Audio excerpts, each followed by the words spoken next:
if it's live.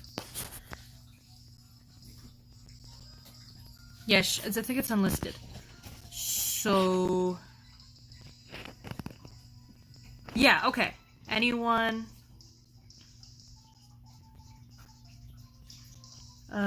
Gaming. Alright.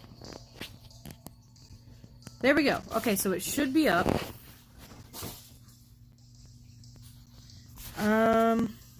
Let me check here. There we go. Oh, it's upside down again. Okay, it's doing this. So... pretty sure that's the issue.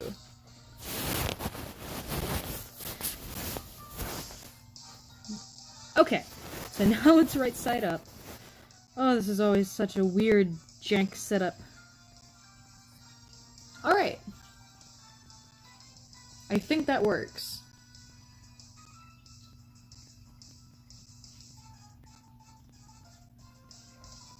Okay. Oh, I can zoom. Alright. If you hear any noise, it's probably my chinchilla. Okay. I think this looks alright. Shinx's ear is right there. Alright. Now, I don't know what number I was at, so I guess I'm just gonna keep going without keeping track, which I don't normally do, but Alright, let me see here. Let me get the link.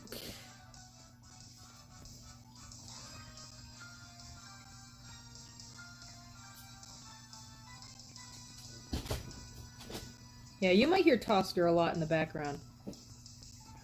He gets very active when the sun sets.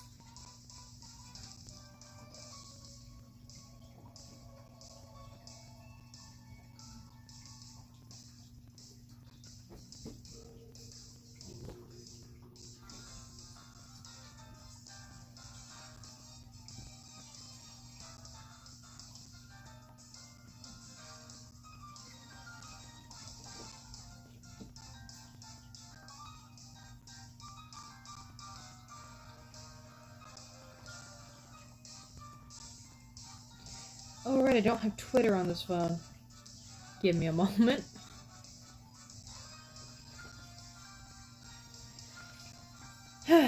Alright.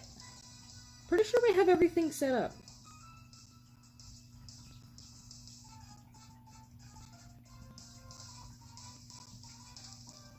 Oh, it's tilted now. Just a little. Alright. That should be good. Just gotta tweet this out and we'll be ready to start.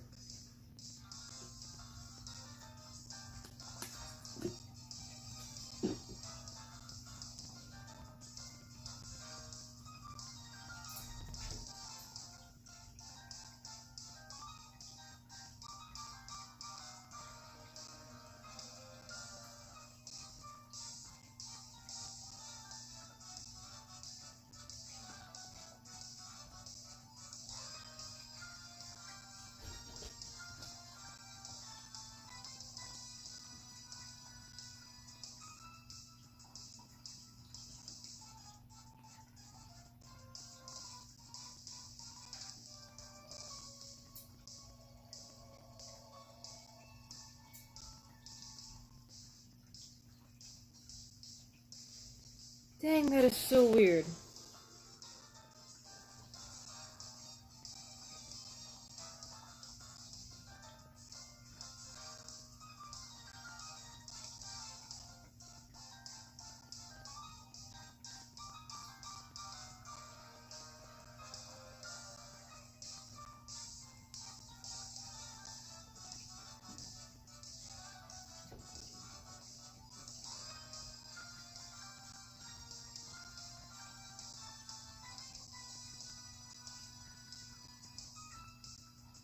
Okay, it won't let me sign in on Twitter on this phone for some reason.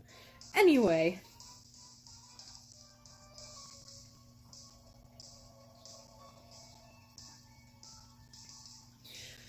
Alright.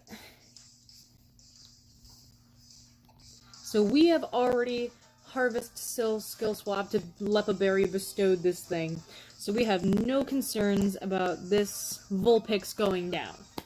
So we just have to sit here and keep destroying the other Vulpix until we get a shiny one.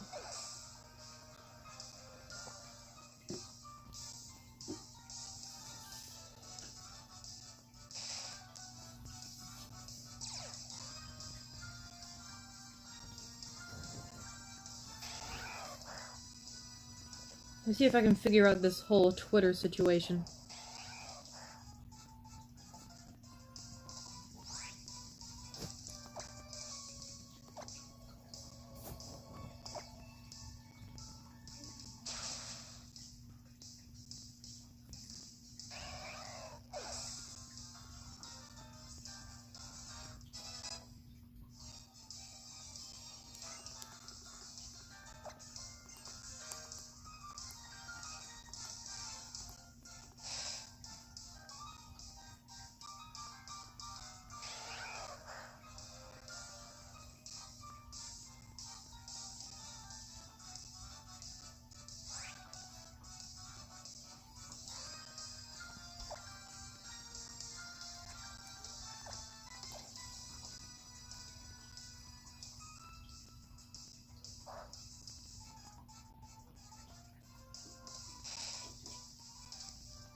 And I have no idea why Twitter's being so difficult.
Yeah, I don't know why I can't figure this whole Twitter situation out. It just won't let me sign in. That is so weird.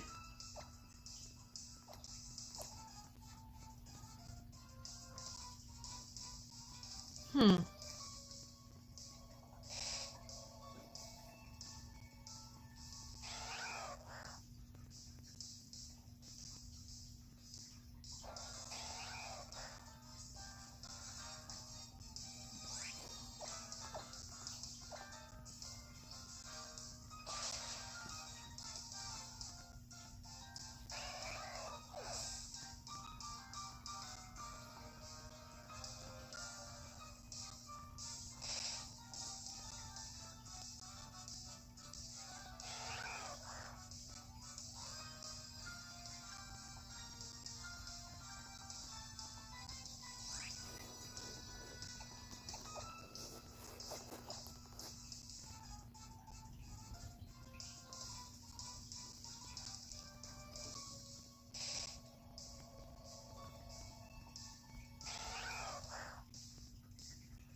Hello, Pasta Guy, welcome.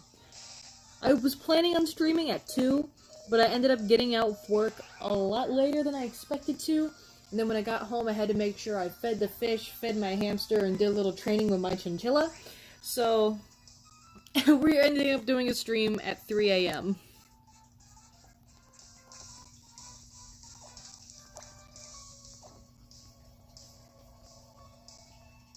Oh boy, 3 a.m.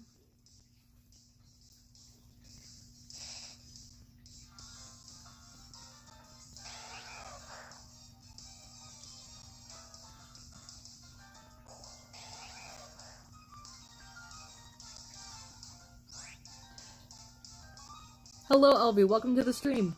We don't have too much going on yet. No shiny has appeared for us.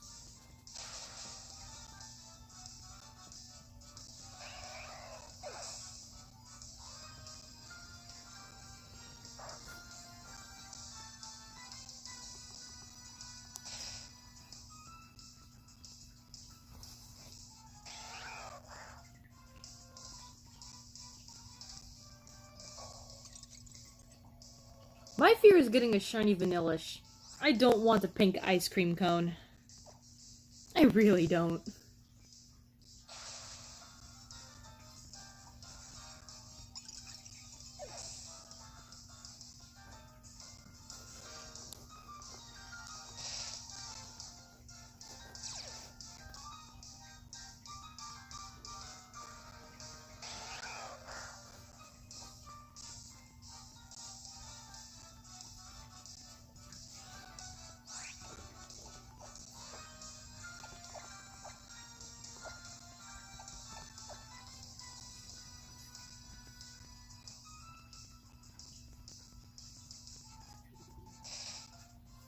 Now, let me zoom in a little bit more.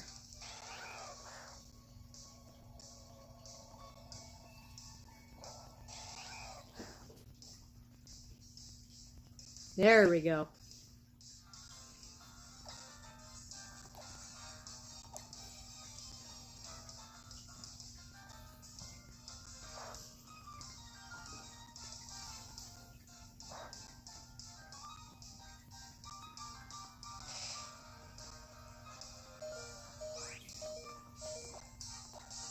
Alright, Snowcloak.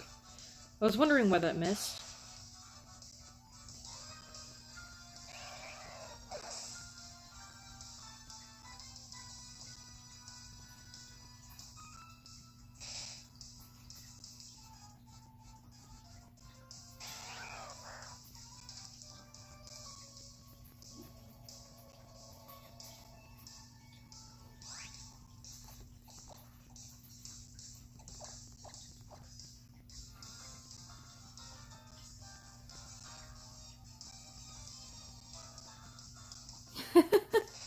Hey, who needs sleep anyway?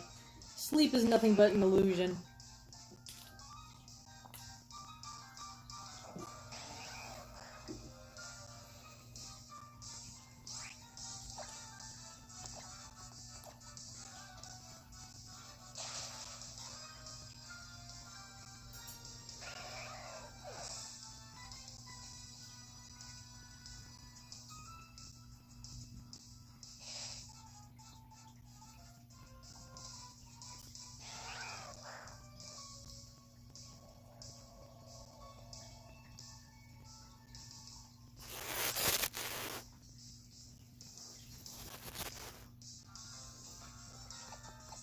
And I hate how much I have to keep adjusting my phone. It always decides to lean one way or lean the other way.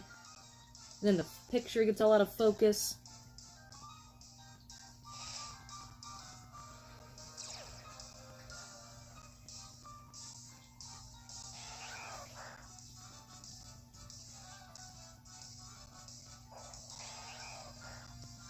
Man, for a split second that looked shiny, and I had a mini heart attack.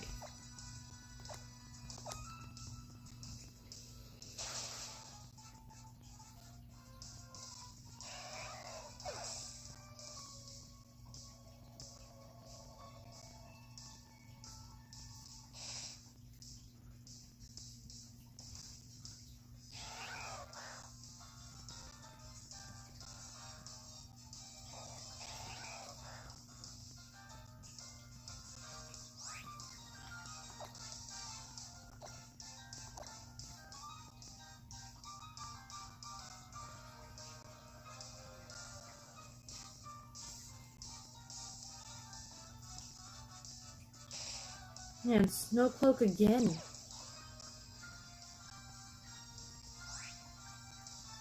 I respawn sometimes.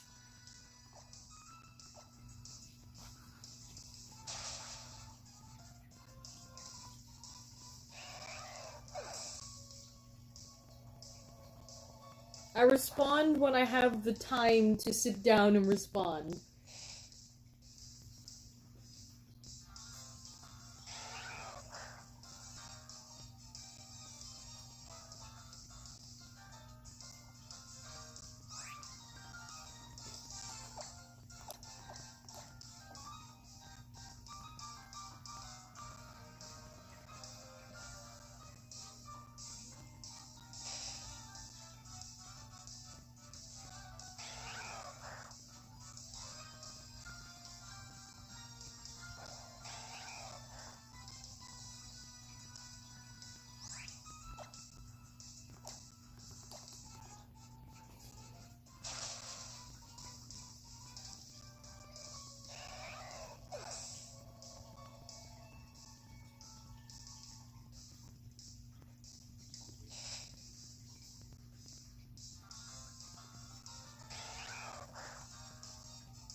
I suppose that is rather accurate.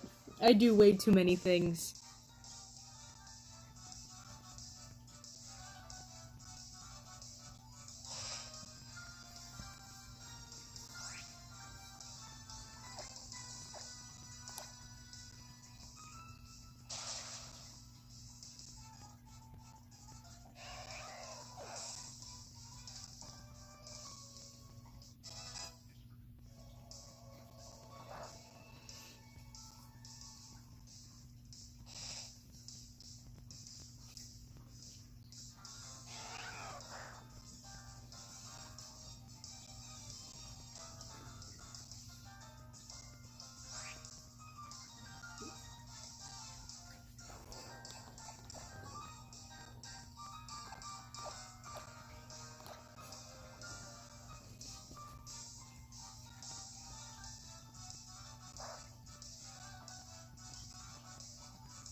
I have no idea if you heard that or not, but my brother just shouted from the other room.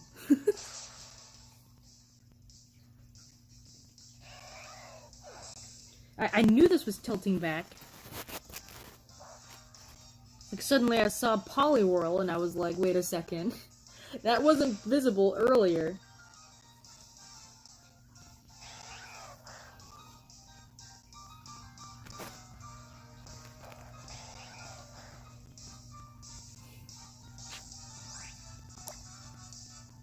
Oh, this setup is so finicky.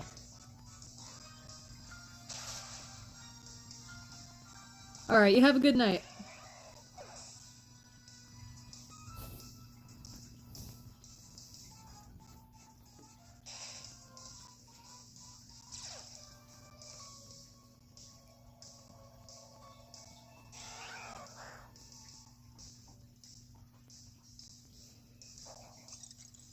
Dang, another Vanillish.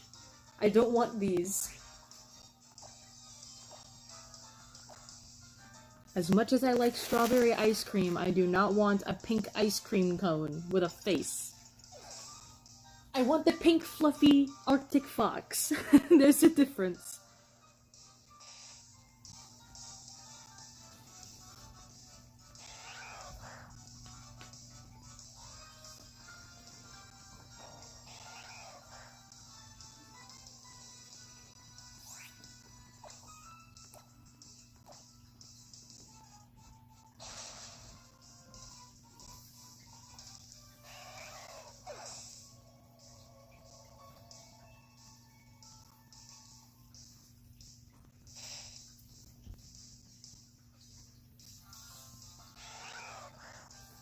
Ah, it's drifting up again.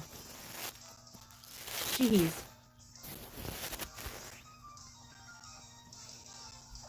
Alright.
Now, I do have the shiny charm in this game, so I'm hoping it won't take too long.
Yeah, after we get this Vulpix, I'm probably just going to open up Y and chain fish and just see how many Pokemon we can get till we have to end the stream.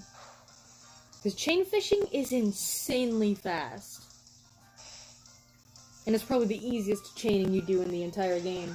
You just don't move, you don't have to defeat the Pokemon, you just keep fishing in one spot. I mean, this is fairly simple too, especially when you get the setup, but I don't know. Chain fishing is interesting. I posted a chain fishing montage not too long ago.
For some reason, my chinchilla is rolled on his back underneath his ramp.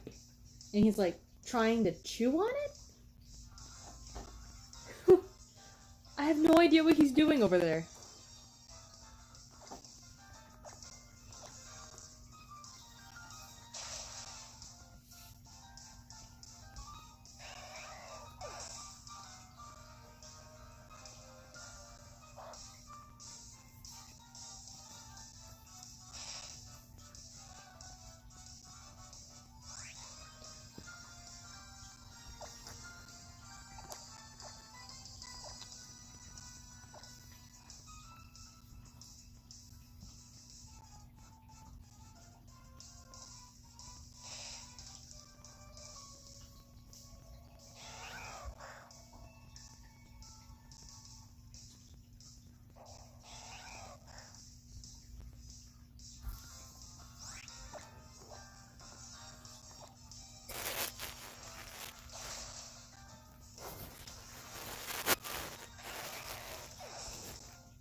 Oh, hello!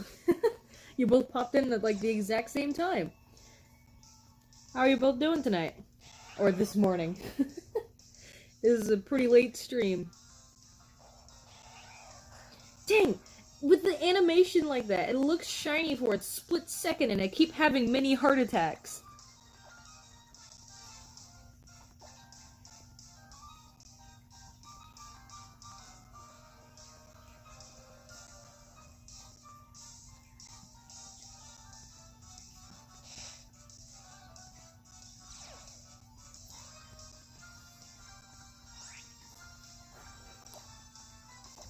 And the only annoying thing is Snowcloak keeps causing some of the Vulpix to, like that, have ridiculous evasiveness. Because I've already tried using Rain Dance, and once Rain Dance wears off, the Infinite Hail immediately starts back up. So, that's not a viable option, I just have to deal with it.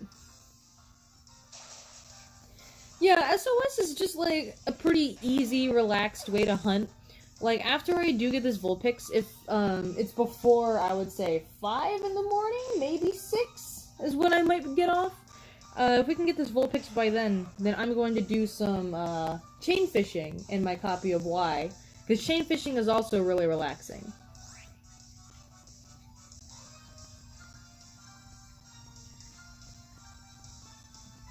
Oh, that shouldn't be too hard if it's in Pokemon Moon. Yeah, that shouldn't be too hard to catch one shiny before you beat the game. But that would be interesting. I'm curious what you're gonna find. Cloud9 Psyduck. What does the Drampa put up that you need Cloud9 for?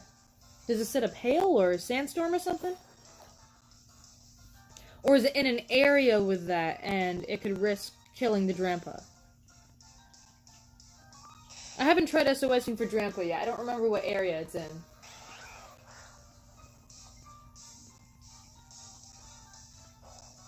Oh! Yeah, that would probably help. I didn't think about that.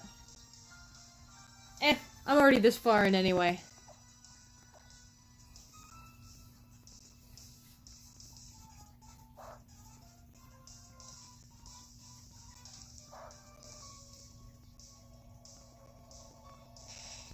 Ah.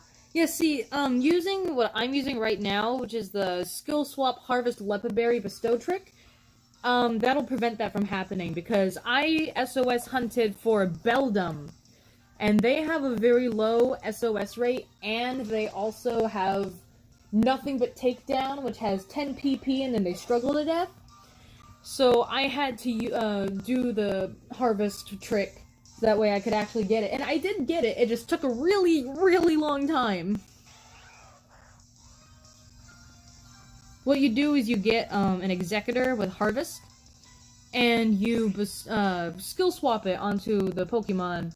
And then usually you can have one with Bestow, but that's like a specific egg move that's really difficult to get. So I just use another Bestow Pokemon to give it the Leppa Berry. It took forever, but I did get my shiny Beldum, and my shiny Metagross in the PC is beautiful.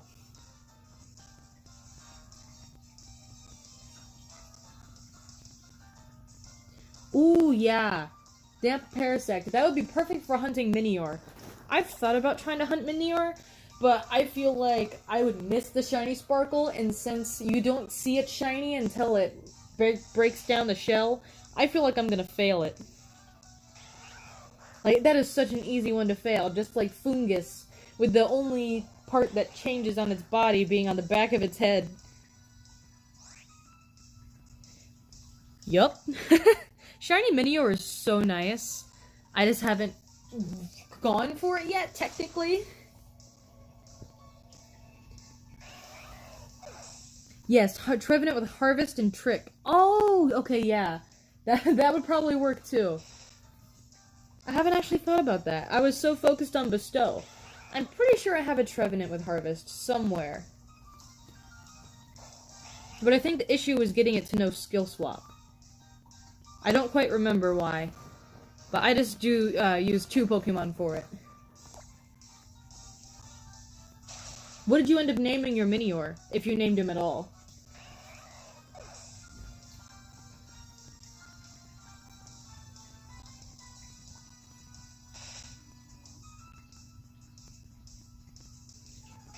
Damn, Parasect for a hidden ability, Alolan Geodude. Ooh. Because, yeah, they learn Self-Destruct at, I think, level 23? So I guess you wouldn't need Damp if you go into an area where they're lower level, if that's available.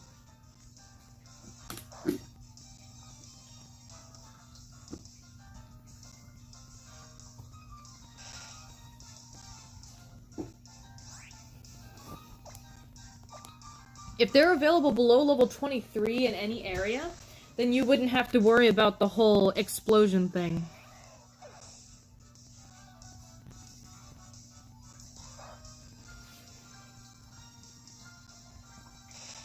Man, my camera keeps tilting, how dare it?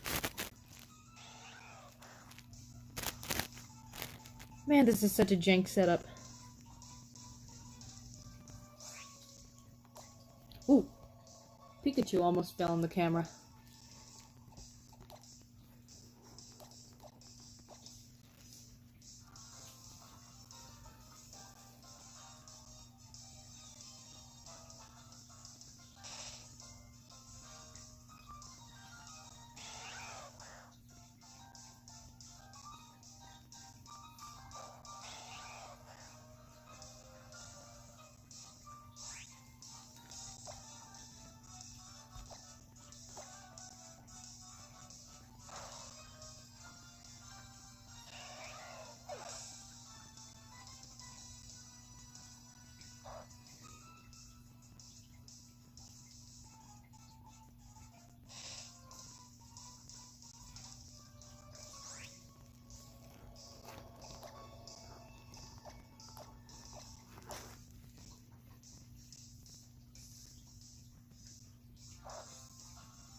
Oh yeah, I'm thinking about doing Safari Week. I don't know if I'll have enough time to hunt every single day, though. That's the issue. But if I did, ooh. I would probably do it in Diamond and go in the Safari, not Safari Zone, the Great Marsh. Because I really like a lot of the Pokemon available in the Great Marsh. Like, you have, Krogunk in the Great Marsh. And Krogunk is such a nice shiny, especially in Gen 4. Yeah, I might.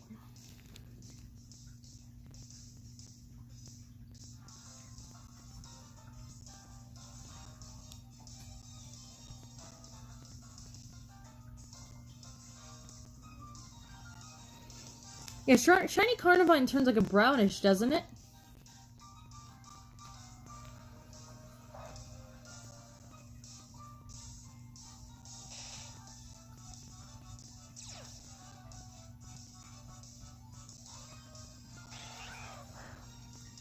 Yeah, that one's a pretty nice shiny. What the? Oh yeah! Doesn't Castform have a 5% chance to appear in SOS Calls and Weather?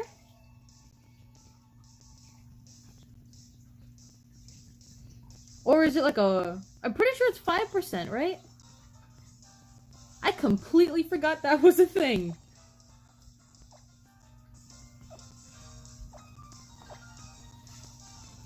What are the odds of a Castform? Because I was getting the Vanillish, but I thought that was a 5%. So are they both 5%? Hey, Exploding Llama! It's been quite a while since I've seen you. How have you been?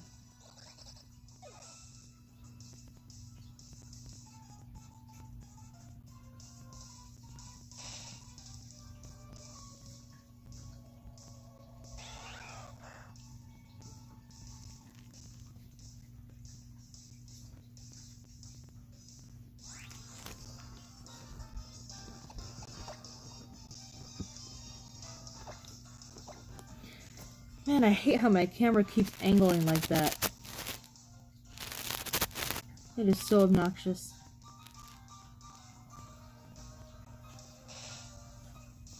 Hey, what you had? What have you been? Oh my goodness, I cannot English. It is 3:27 where I am right now.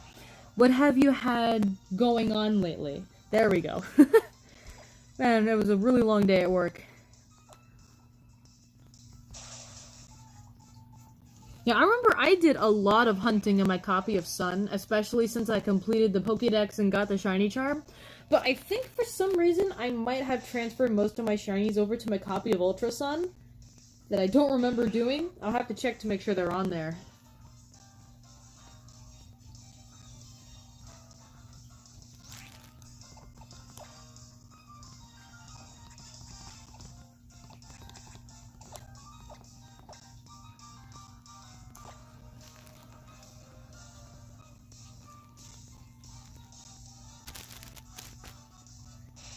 I really need to get a better setup soon.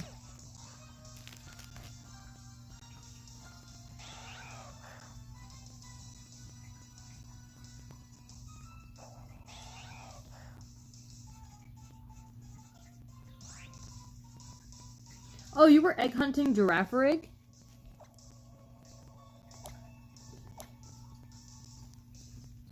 And by a bunch, how many, boxes?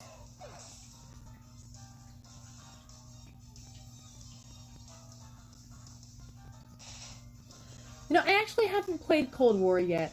I think the last, most recent Call of Duty I played was Advanced Warfare, and I haven't really touched any of the new ones since.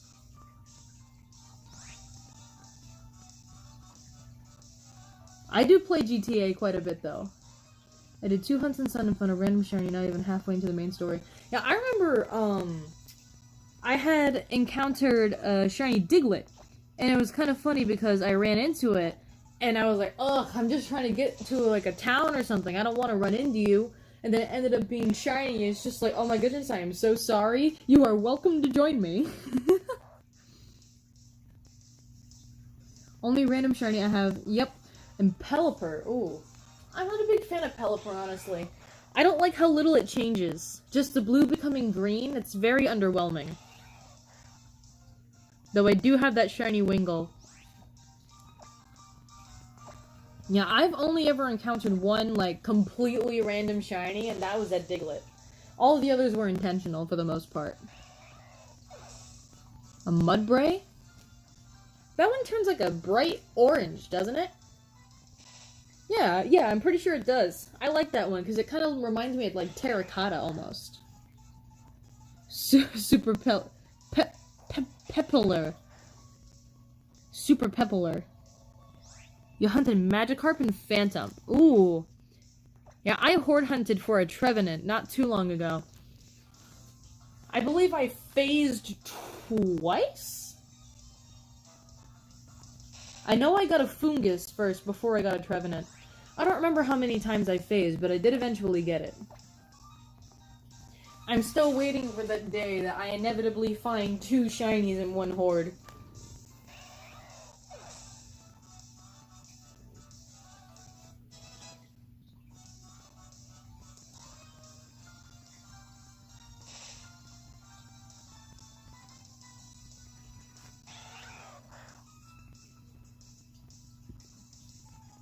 Oh, which one?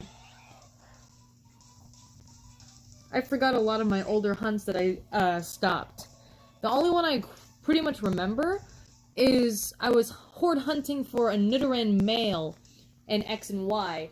And the only reason I remember that is because I ended up going to 15,000 Pokemon seen with no phasing whatsoever.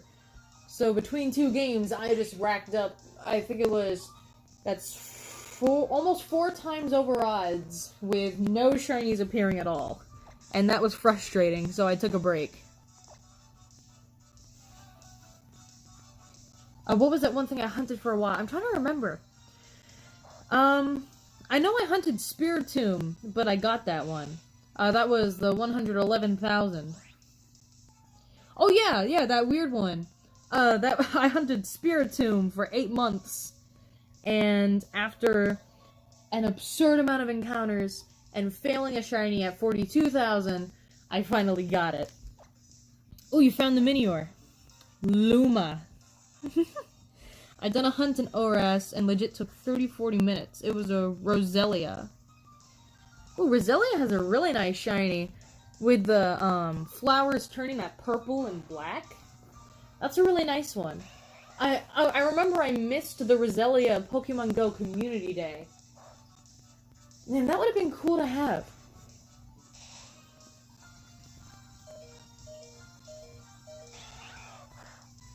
Yeah, I remember Exploding Llama kept trying to be like, oh, you're never going to find the Spiritomb. But I finally found it. And what's sad is I was hunting, in one video, I was hunting the Spiritomb and a Kecleon side by side. And of course, even though I'm like well over multiple times odds on the Spiritomb, I find the Kecleon in under 2,000.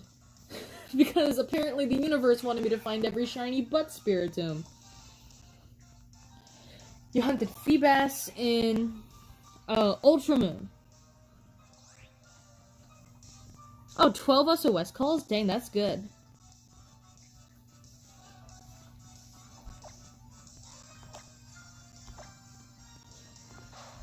Yeah, Spiritomb was easily my longest hunt so far. And I have no idea if I would be able to handle another hunt that far in. A Sandygast in 4? Isn't that full odds? The odds don't change until like 20, right? 4 SOS calls should be full odds. Nice. I remember I island scanned for a Cyndaquil, and I'm 90% positive that doesn't change shiny odds, it just makes the Pokemon appear. And I was able to find a shiny one in only like 20-something, 35-something encounters. It was ridiculous. Either that or it was 7. I don't remember. It was some absurdly small number. I was just running around and I found a shiny Cyndaquil. Oh yeah, I remember you telling me about that.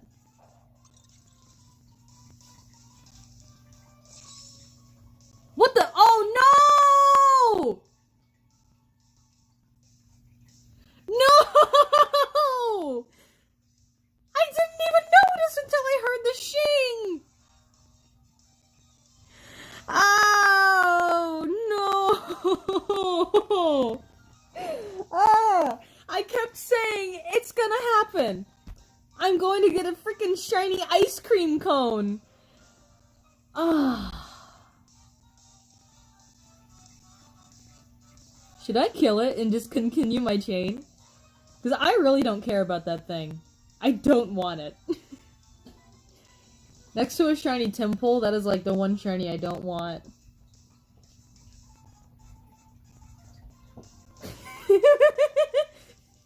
Why shouldn't I kill it? I could continue my chain and get the Vulpix.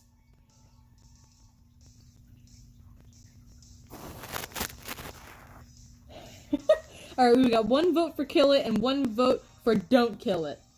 It's up to you, Mine Bro. What do you think? Should we kill the shiny and keep going, or just catch it?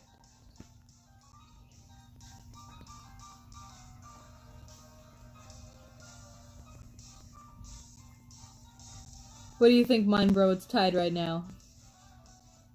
Oh, you don't think I should kill it? Really? Oh, I have no idea what the chain is at right now. I've just been doing the encounters. Dang, so you want me to catch this ice cream cone?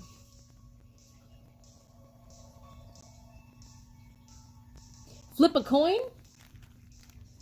I don't have a coin nearby, but I do have my copy of Diamond. So, I'll flip a Diamond cartridge. How's that sound? I'll flip this. Alright. This is gonna be heads. So, heads, we keep it. Tails, we kill it. Alright? Let's see what happens. Alright, 3, 2, 1. Ah, dang it, it's heads. Well, we gotta keep it. Unfortunately. Alright. So let's kill the Vulpix, and let's catch this thing, I guess.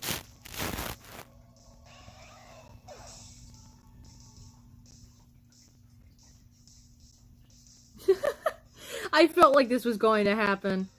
I was dreading it. I never end up getting the shiny I want to get, do I? I got the Wingull instead of, and the Seviper instead of my Zangoose. And now I get a sentient purple ice cream cone instead of my shiny Alolan Vulpix.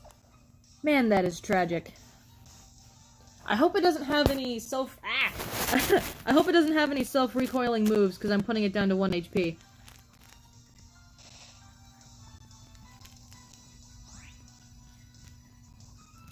Oh, hello, Lucas. Welcome.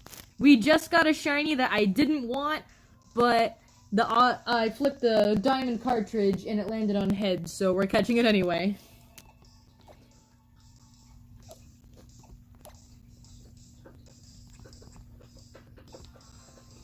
What should we catch this in?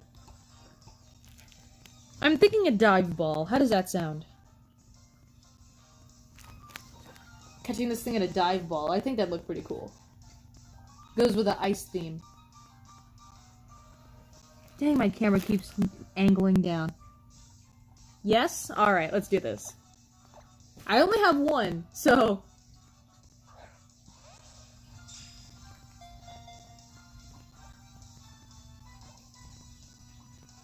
A Master Ball? No!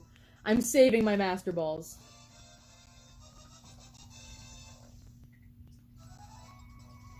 Alright, well, we got it. Look at it. Taunting me. What should we name it? Shiny's a shiny, true. And I'm glad you liked episode 1. Episode 2 will be premiering next Thursday. And I'm already working on episode 3. So I'm hoping to release 1 episode a week. If I can stay on that schedule, that'll be really good. Alright, what should we name this? I really thought it was more pink. I guess that's just Vanillite. Sure? Okay, I guess for like Sherbert? Yeah, Vanillite's more pink, isn't it? Does Vanillux keep this purple, or does it turn more pink, like Vanillite?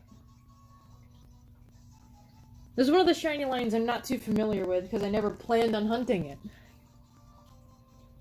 Okay, so Vanillite is more pink. What about Vanillux? Does it keep this purple, or does it turn more pink?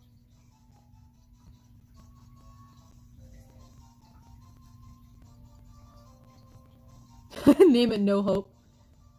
Oh, your Wi-Fi cut out for the past 4 minutes? Dang. Well, we got the shiny.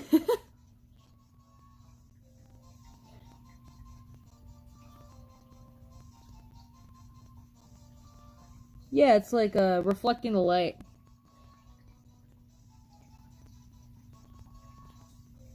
Oh, dang, it's one of those shinies? Ew! It goes slightly darker. That is tragic. Well, I guess we're not evolving it then. So I guess we'll go over the first name suggestion and just name it Sherb.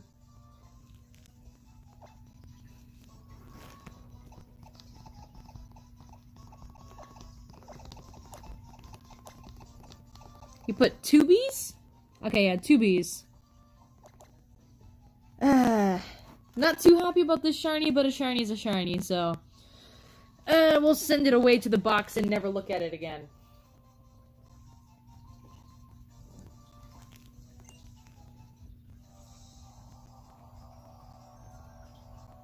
Alright, so we at least got a shiny.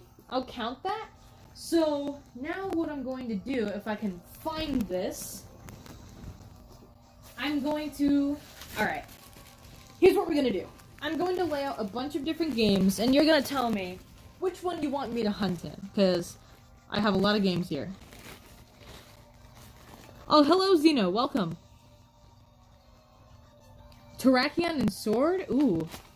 Terrakion's a really nice shiny. I like the aqua and bright red on it. Now, I'm wanting to do pretty simple hunts, nothing too crazy.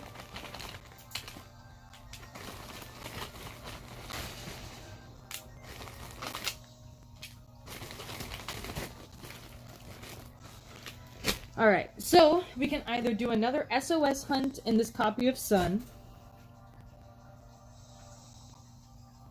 The shiny also got nerfed when yeah, a lot of shinies got nerfed. You had, like, Duskull, it was like a deep blood red, and then transferred to 3D models, it got so desaturated, it looks like there's hardly any color in it. And I think Kecleon is probably one of the shinies that suffered the most. Because while it is tragic that Duskull turned more gray, you can at least see the difference. But with, like, Kecleon, in its original sprite, I hunted this in Sapphire, and I'm glad I did. In its original sprite, the shiny gets a beautiful aqua in place of the green. That stripe turns like a royal blue, and then the yellow crest turns gold. It is beautiful. And then in 3D models, they threw all that out and just changed the stripe. It is tragic. Why do cockroaches exist? To torment people. That's the only reason. And black and white? Okay, I do have a copy of both black and white. Hold on. So let's see here. I don't want to have to change devices, so I'm only looking at my DS games. Alright, so here are our options. Okay. We have, obviously, my copy of Diamond. We could hunt something in this. Probably won't get anything tonight if we do. My copy of Black 2. My copy of White. My copy of Platinum. My copy of Pearl. My copy of Heart Gold. I still need to get Soul Silver. And then for the 3DS, we have my copy of Moon, my copy of Sun, my copy of Alpha Sapphire, my copy of X, my copy of Ultra Sun, and my copy of Pokemon Y with a shiny charm in it, where we could either chain fish, we could do a Pokeradar hunt, or we could horde hunt. We could do a lot in this one. Anyway, what are you thinking?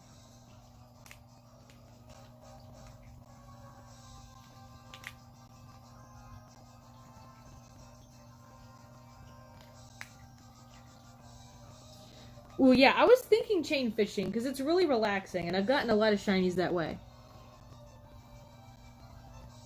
Yeah, it's almost 4 a.m. here, too. I'm in Eastern Standard Time as well. Alright, so we got 2 votes for Pokemon Y, but also technically 2 votes for Pokemon Black and White. Oh, another vote for Pokemon Y. The Pokerap? Oh, Exploding Llama. I memorized the entire Kanto Pokerap. That's how I demolished that, the freaking quiz on all the original 151 Pokemon that you can take on whatever that one website is. Oh yeah, people are voting mostly for chain fishing. So I guess we'll do that. So please enjoy this brief intermission of staring into the darkness.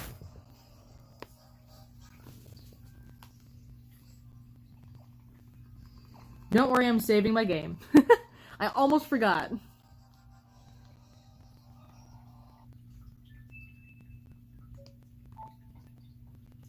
And Tosker's squeaking for some reason. He does this randomly.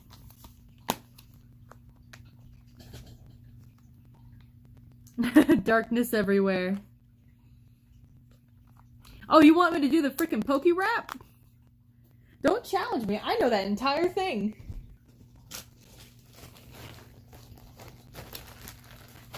Oh yeah, I got Tosker, Munchkin, and my 2 betas in the same room over here. So if you hear any random loud metal sounds, that's Tosker wall jumping off of his cage.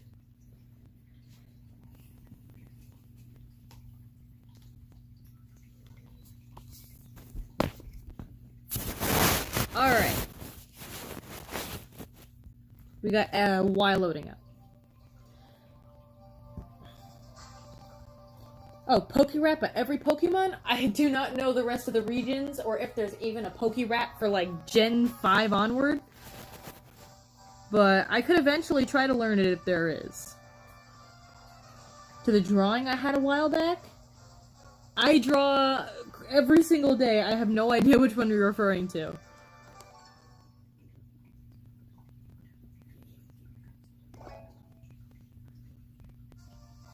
Just sat on that for a moment to flex my Pokédex 708 and how much time I have in this game.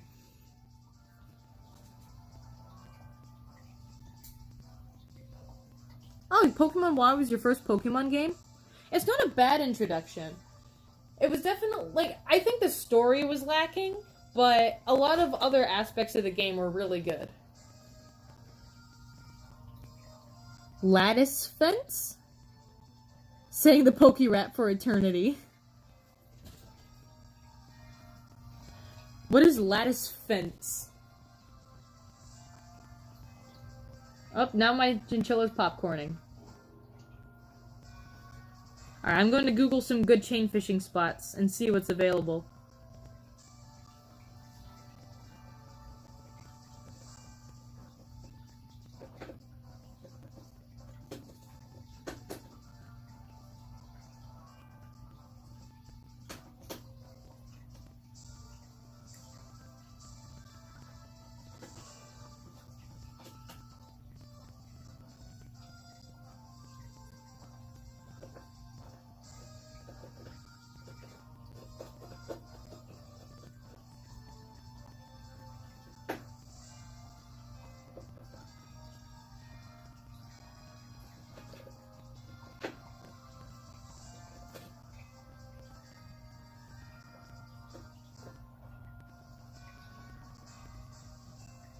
This crisscrossy fence.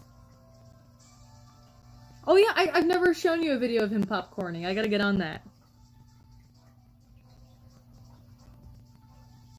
Yeah, like, I pretty much... I enjoyed playing through Y.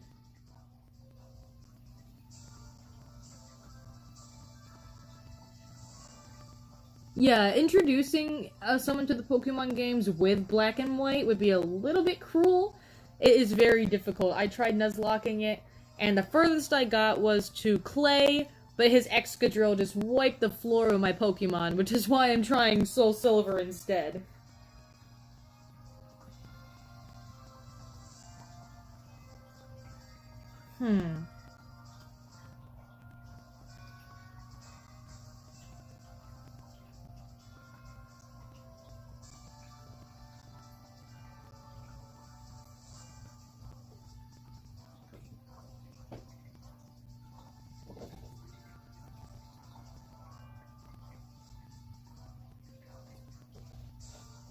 Because I have almost every Pokemon available from chain fishing.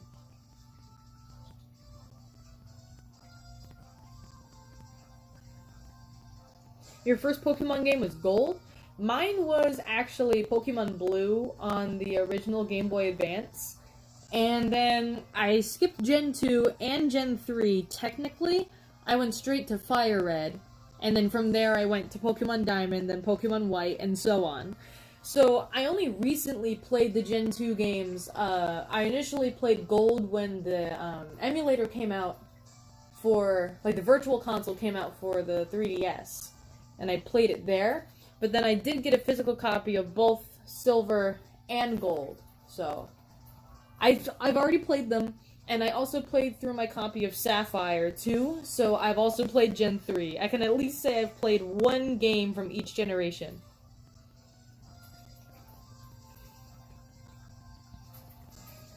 Torchic? Ooh. I usually choose Trico or Mudkip. Because I like to shiny hunt my starters. And I actually got a shiny Trico. But shiny Torchic is nice, but shiny Blaziken is tragic.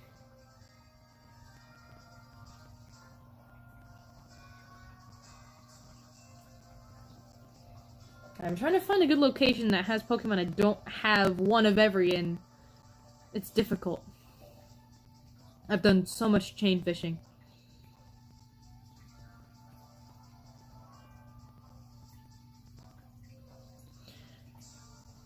Well, anyway, I'll find one. I know some pretty decent spots.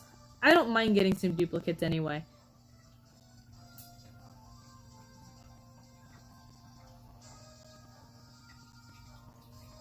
And so first thing we have to do is we need to run back to the Pokemon Center, and we need to get our Octillery on us, because the suction cups will help us not break our chain.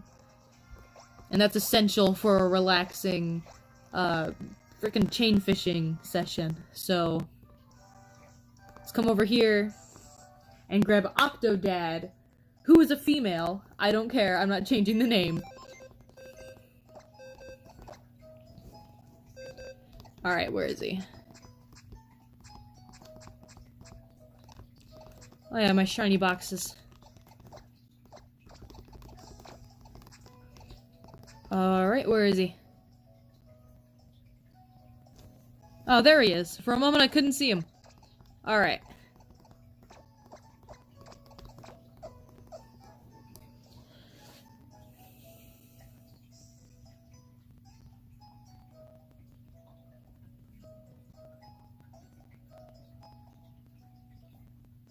You have no issues with a female Octodad. Now, I wonder if I can find it over here. I think it might be in this case. Nope. It's somewhere over here. I know it is.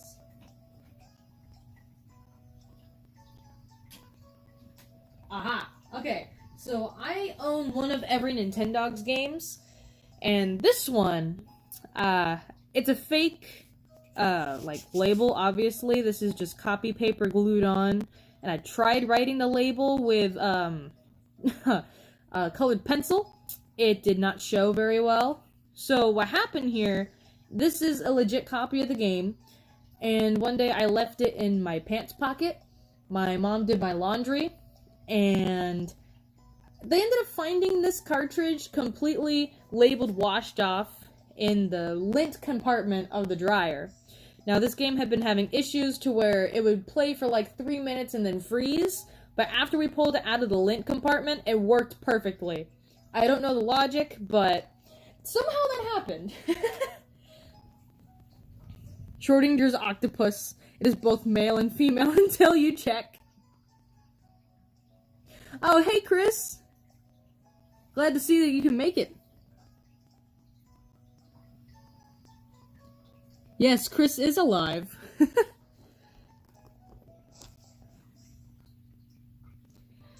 Alright, so we got Octodad. So I know there's a spot directly north where we have a perfect spot for chain fishing. Just gotta go through the aquarium and head north.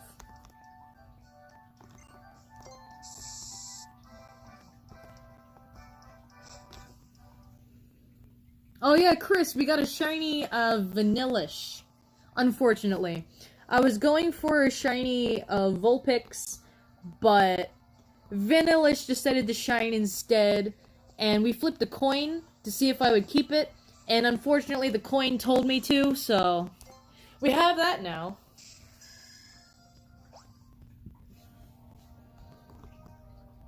Alright, there's a good spot up here.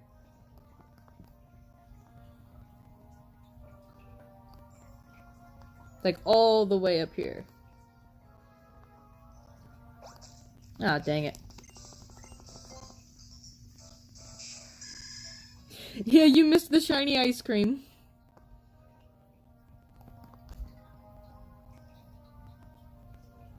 Here we are. This is a very good spot to do this. So, should I keep track of how many Pokemon we encounter, or just let it go? Because that's what we did with the Vulpix. Alright, I only have the PokeRadar set. Let me fix that. I was PokeRadar hunting here earlier. Alright. You know what? Let me use the Good Rod. It'll give me fewer duplicates. Alright, let's start.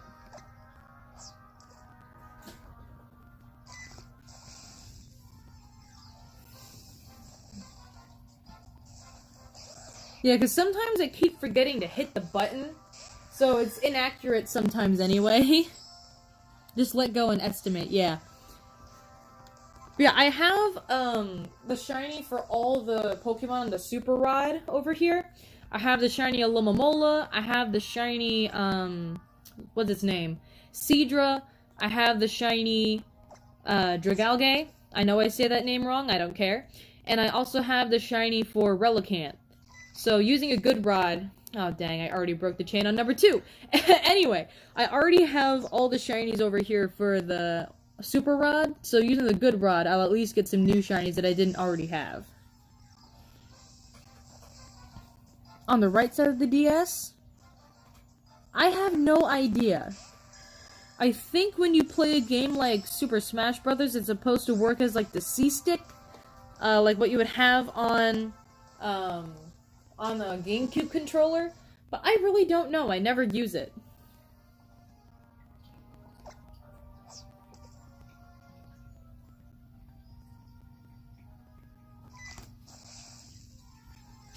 And my camera keeps drifting up.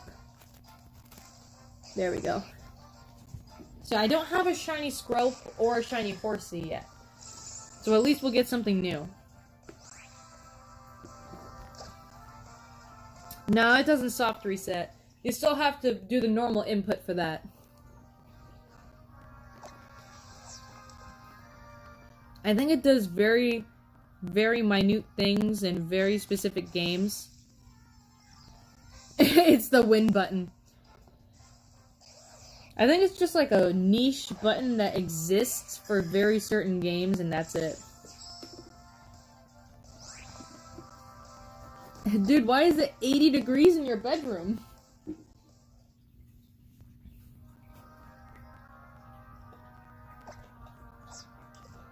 It's 61 in here, because I have to keep it cool for my chinchilla.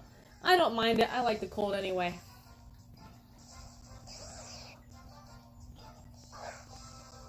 Oh dang, I have no idea, that was a while ago.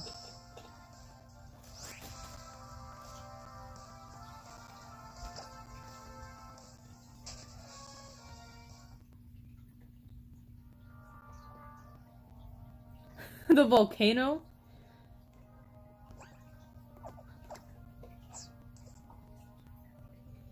Oh yeah, the Minecraft update should be out. I haven't played it yet. I was planning on doing some streaming tomorrow. But now I just have the thermostat set to 61 up here for my chinchilla. Because if it gets to like 68 or 70, it's dangerous.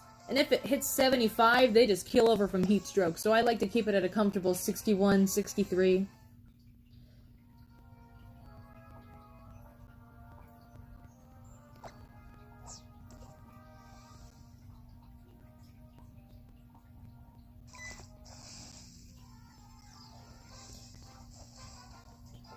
Oh yeah, they split the update in half. There's like a part A and a part B.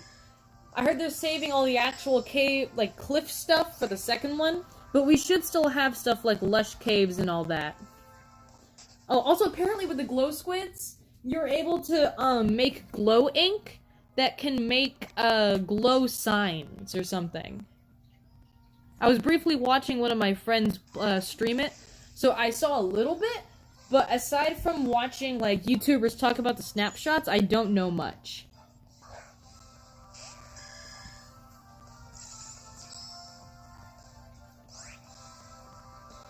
Oh yeah, and apparently axolotls also hunt fish for you. Yeah, I don't know if they added in the warden yet. I don't know if that's going to be in part A or part B. I haven't been following it too much.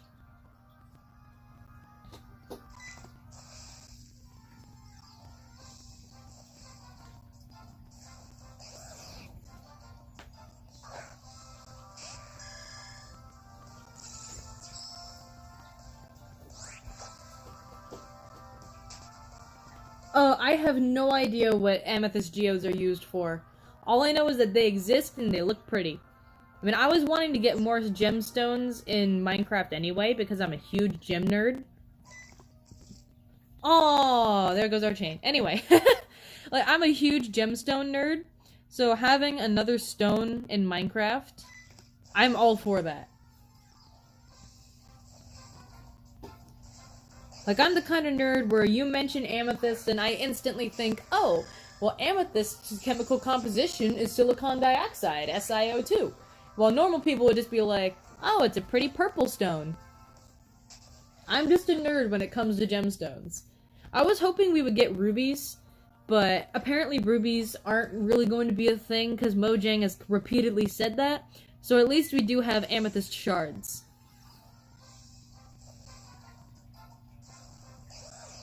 Oh, the pet store had axolotls? Dang.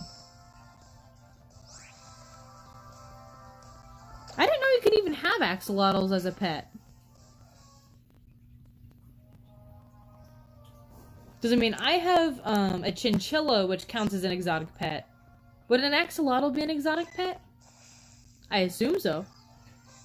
Yeah, a pretty purple stone.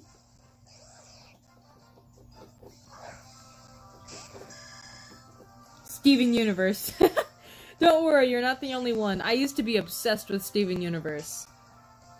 I still like the show, but it just, like, I don't know. Something about how it ended just is a little to me. Like, I think it had a fantastic prime, but I don't think it kept that steam going the whole way through. Oh yeah, the big caves are real. I just don't know if, like, what was implemented in part 1 and what wasn't, or how rare the generation for them is. Chris is an exotic pet. I don't know if that qualifies.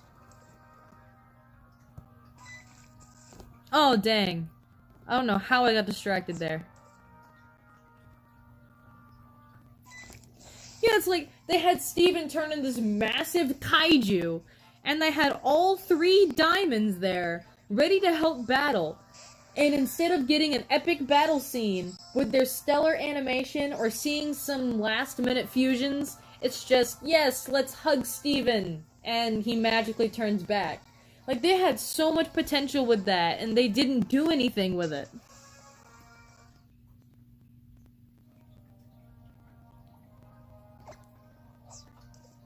Because I did like seeing Steven basically having a whole existential crisis for not being able to help anyone anymore. But it's just, I don't like the ending. It was a bit rushed. They had so much potential and they did nothing with it. And my chinchilla's on his back under the ramp again. I don't know why he's doing this. It makes no sense.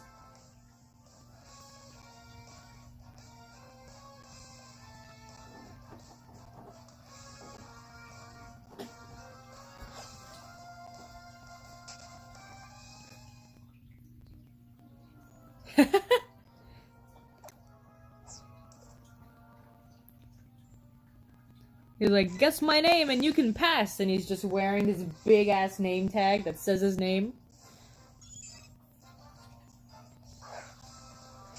I want to see the boy, but don't want to make you move the camera. I know, I am so excited. It releases on the 12th, and I cannot wait. I know the episodes already got leaked, but I want to wait for the official release.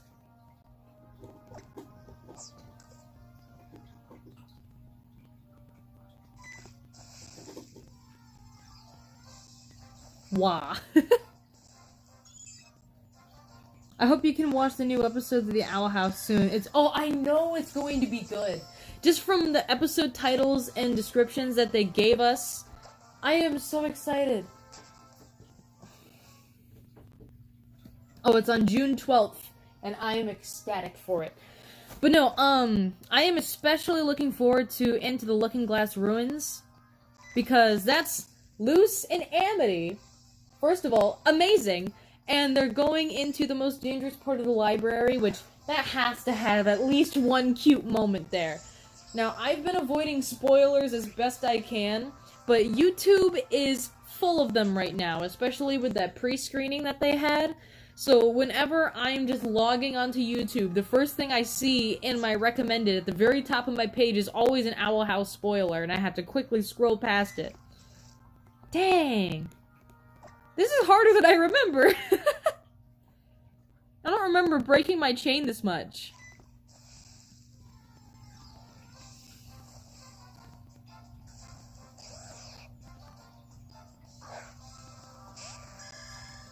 Oh yeah, Amphibia?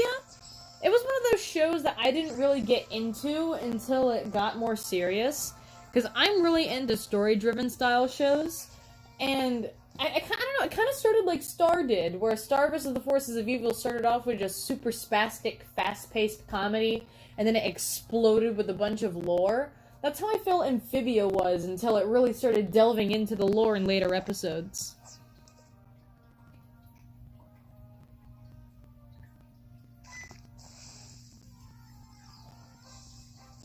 Oh, Sonic Boom? I've seen some episodes of it. The thing that initially threw me off was the stylization of it and what they did to Knuckles. Like, oh my god, the Echidna should not be that buff. But there are some genuinely good episodes from it, like the body swap between Eggman and Sonic.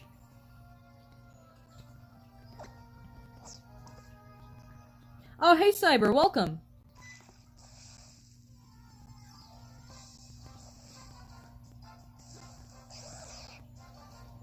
Gravity Falls is fantastic. It was one of those shows that it feels like it left too soon, but that's because it did exactly what it wanted to with the amount of time that it wanted to, and it left on its own note. Kind of like how a regular show ended on its own note. It's always satisfying when shows do exactly what they want to, and aren't dragged out on life support like Fairly Odd Parents is.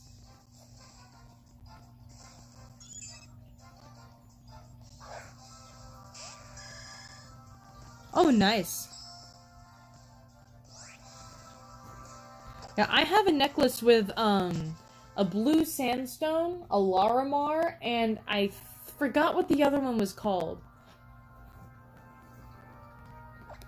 It's not an aquamarine. It's something similar. Tails' robot going evil, and Sonic is like, not cool. He goes, I lost all hope of being cool when Tails made me in his image.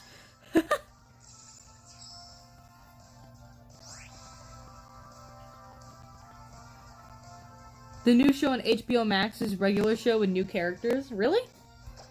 Is that being sarcastic, or is it an actual continuation?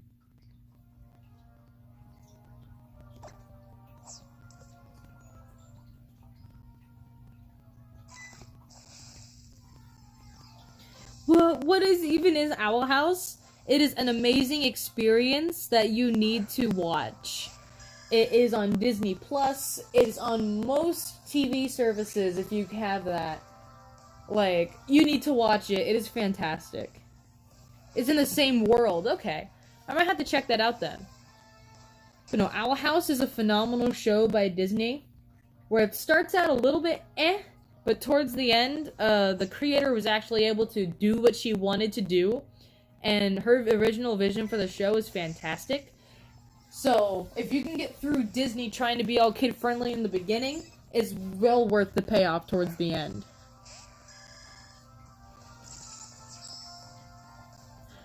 What is it about? To be spoiler-free, a human named Luce ends up in, the Boiling Isles, which is basically hell, and she initially is all like, ooh, fantasy world, but then she learns a lot of reality while in a fantasy world, which is a pretty funny contrast. It gets super dark, because it's also labeled as a horror, and it just has a lot going for it. The characters are very endearing, and there's so much to watch it for.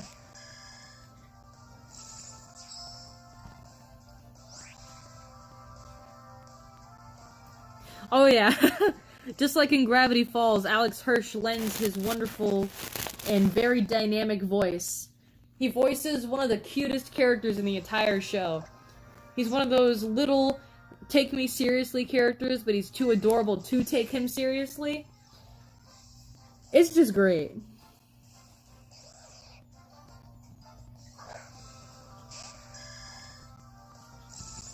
No, I'm not too familiar with Castlevania. I've seen like a snippet of one episode when Chris happened to be streaming it on the Discord, but aside from that, I don't really know anything. I might look into watching it.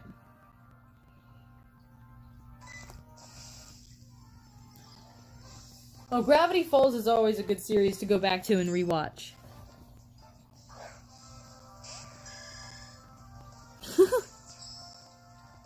Now, how good is Cold War? Because I know a lot of people like it. I just haven't played it yet.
Oh, dang it.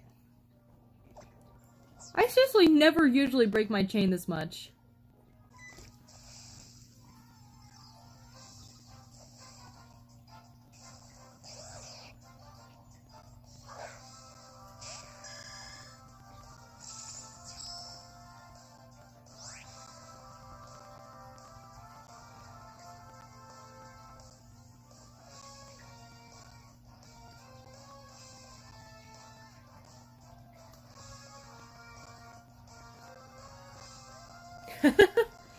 We are distractions.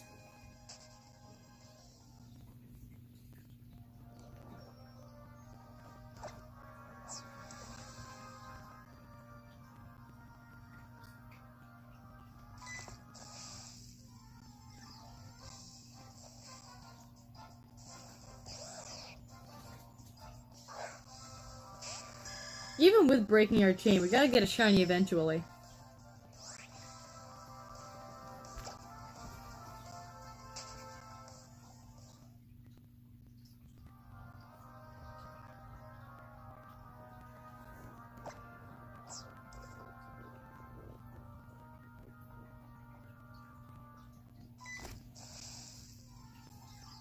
Oh, I just noticed that you sent me the shiny Minior over Discord. And you actually put the stars in its name. I thought that was just for dramatic effect. That is such a nice shiny.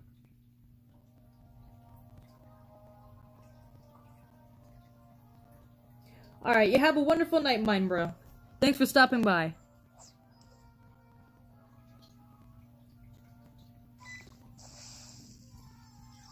Oh, what's the freezer going to be for?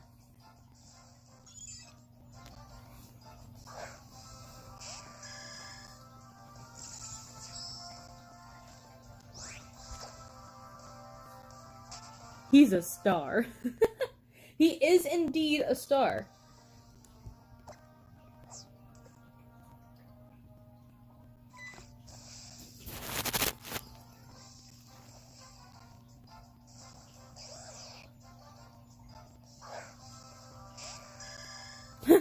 For freezing things, yes.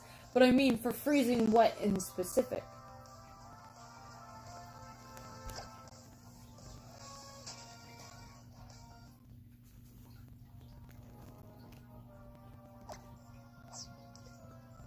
Press X to doubt.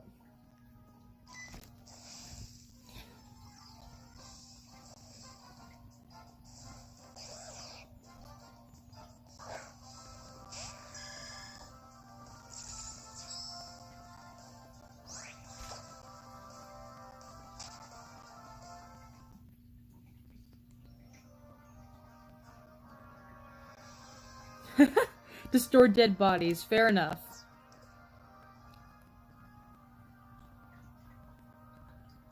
That must be one of those massive freezers then, if that's what you're gonna use it for.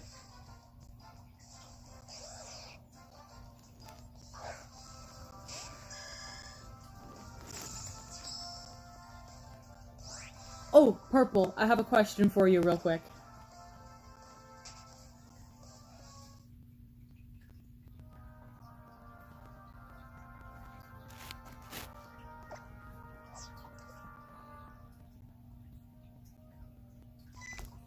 I know that in the UK at least, they call a wrench a spanner. Do they do that in Canada too, or is that just the UK?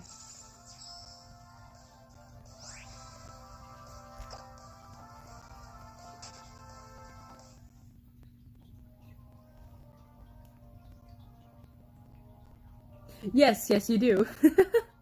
So I guess that answers my question. You call it a wrench too.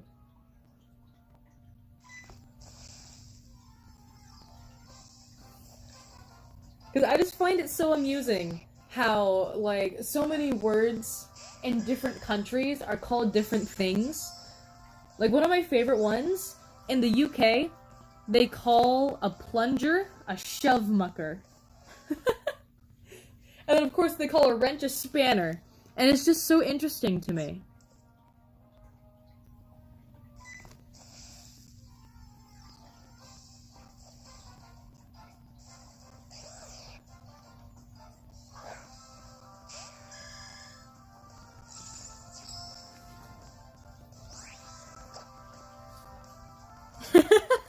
I know, shove mucker is just such an awesome name for something.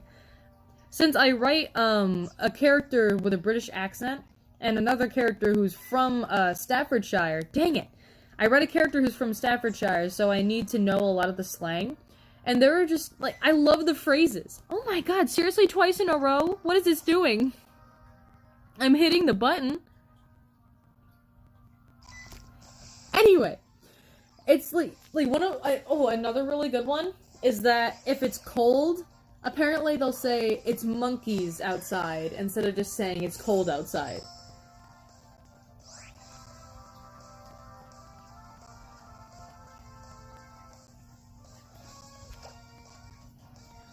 Yeah, bunny hoods.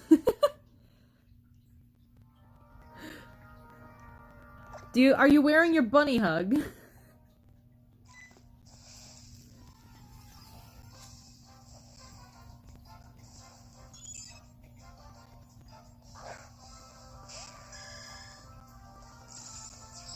We're talking about how a lot of items get really interesting and funny words in England.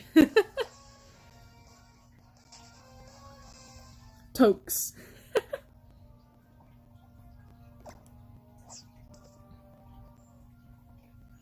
I have a whole list of British phrases and British slang, but it's on the phone that I'm recording with, so I can't pull it up right now, unfortunately. Oh yeah, one of my favorites though is in Scottish, because I'm working on a project where one of the characters speaks with a very heavy Scottish accent, and there's this one line in her demo reel where I put as much Scottish slang into one sentence as I possibly could, Because her intent in that sentence is that she's trying to confuse someone. So the whole point is that it sounds so ridiculous. And the one phrase that basically means don't get upset, it sounds like didn't. Oh my goodness, I can't do this right now. It sounds like didn't get krabbit, no? It's just don't get upset. But it sounds so absurd and I love it.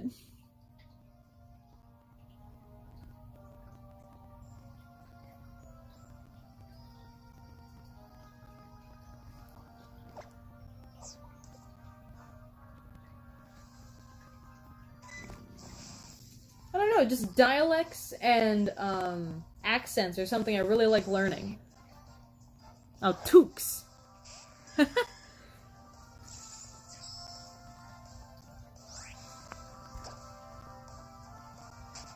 People, are we good at sneaky?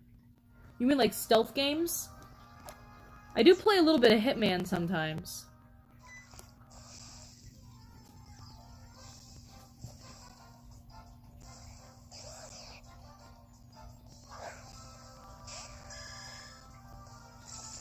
Oh my goodness, you know what this reminds me of? We have a lot of people at work who, like, the first language is obviously not English, but, like, I respect that they learned a new language, but sometimes when they're trying to order Wendy's, they struggle so much. Like, I had this one person ask for a grilled burger, right? And in my mind, I'm thinking, well, all of our burgers are grilled, so I'm just going to give him a normal burger. And so we made his food, he left, and then he ended up coming back at the window, and he was like, I asked for a grilled burger, and I was like, yeah, all of our burgers are grilled. And it turns out that he wanted a grilled chicken sandwich. And he thought burger just meant sandwich in general. So there was this whole confusion. So, yeah, that's just like something that irks me. What is a grilled burger? The way he said it too with his accent, he said a grilled burger. Oh no, hold on. We have a lot of Door Dashers come through too, and there's this one dude. I swear he has a Slavic accent, and he does not know how to pronounce any English names.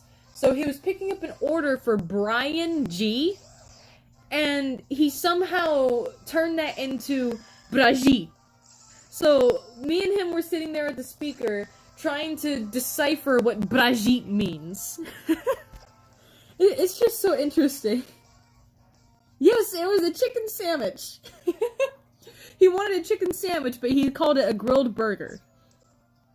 Anyway.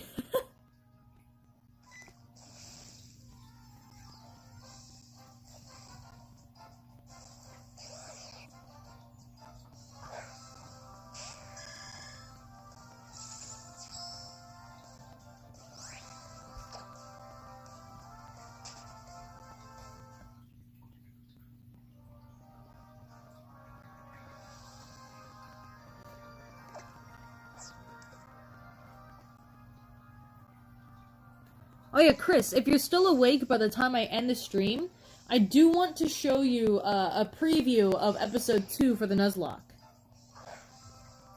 No, not Baljeet. He said like Brigitte.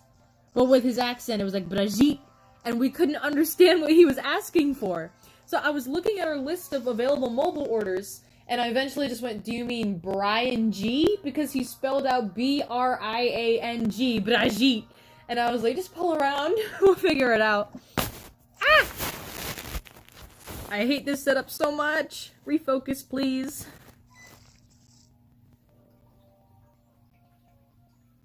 It's not refocusing. How dare you? Hello? Are you there? Phone. Please.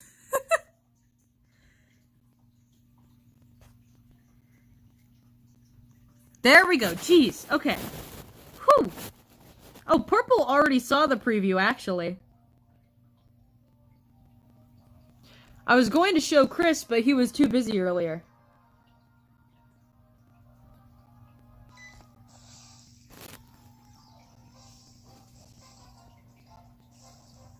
Oh, and then we've had a lot of people order menu items by the completely wrong name. One of my favorites is the Dave's sequel. Instead of Dave's single. We had someone ask for the Breakfast Terminator instead of the Breakfast Baconator. And then the other day we had someone say the David's Duel instead of Dave's Double.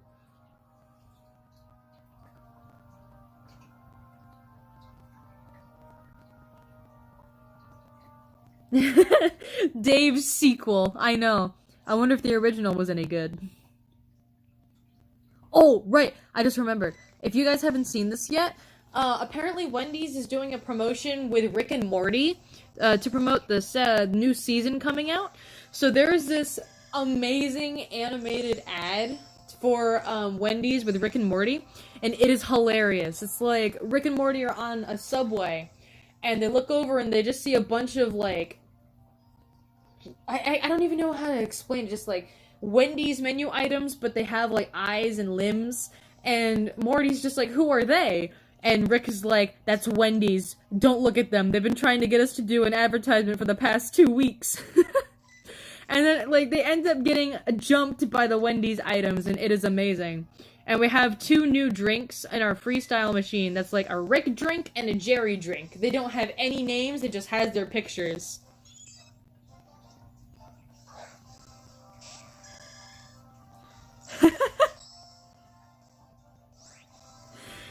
And it was so funny, it's just like Rick is just like, that's the Breakfast Baconator. It's like they're getting chased by the food, and it is beautiful. I tried both of them. The best way to explain it, the Rick drink basically tastes like a slightly different Mountain Dew, and the Jerry drink tastes kind of like carbonated Kool-Aid crossed with fruit punch. That's the only way I can think of to explain it.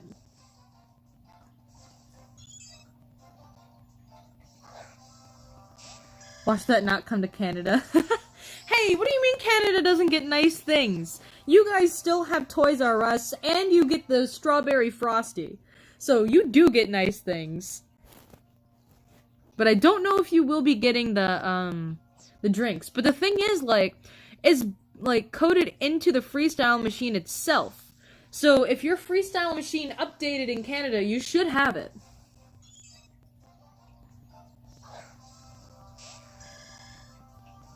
The disappointment that is the Jerry.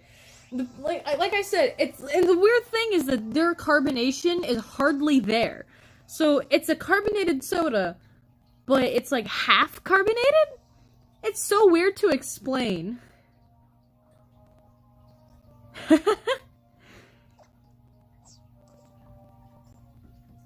I took a picture of it and I posted it on Twitter because it was so bizarre.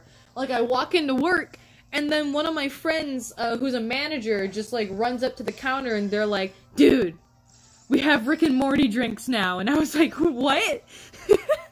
And then they pull up the advertisement, and it's like, it's just so crazy. Socks and sadness?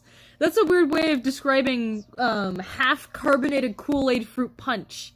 That's what it tastes like to me. With maybe a little bit of strawberry in there. It's a really weird flavor.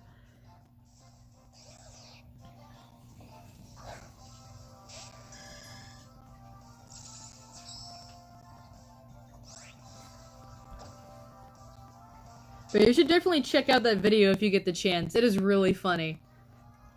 It has that classic Rick and Morty style humor.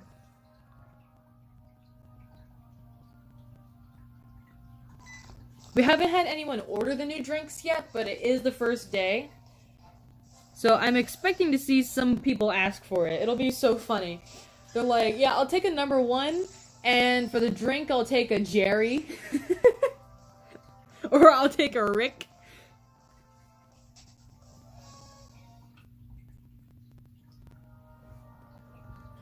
I always take orders, so I'm just waiting for that to happen. Alright, you heading out, Lucas? Alright, you have a nice night. Or morning, or whatever time it is where you are. Thanks for stopping by.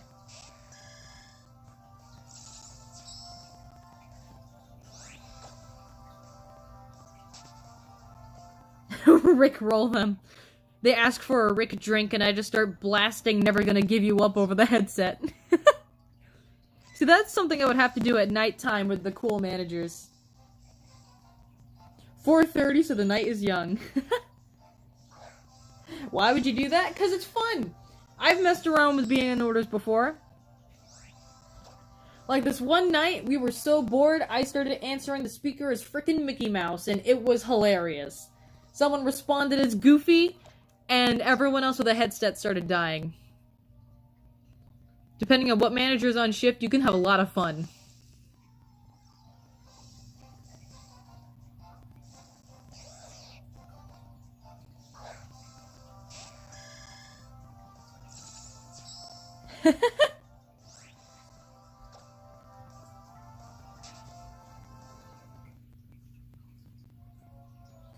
You want what?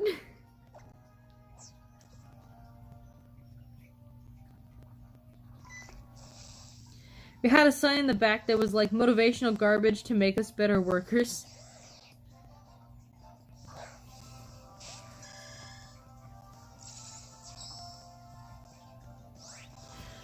Oh, I just thought of another good thing that Canada has. Like, their minimum wage is, didn't you say it was becoming $15 an hour?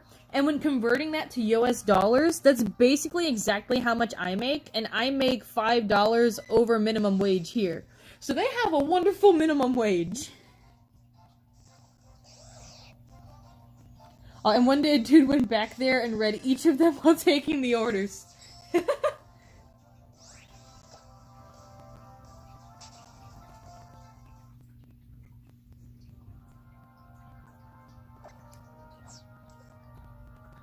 Like, hi, welcome to Dairy Queen, when our burgers are fresh and our blizzards are upside right.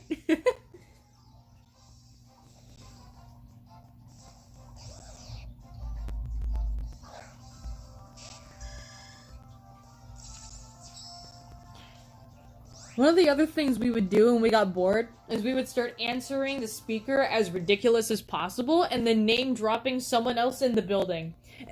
And whoever we name drop would get so furious. It would be like, hello, welcome to Wendy's. It's a wonderful day. It's absolutely fabulous. Oh, by the way, this is Angelica. And then Angelica would be like, stop! That's just whatever we try to do to pass the time. Break up the monotony a little bit. Oh, dang, you can't? I guess you gotta learn how to use that.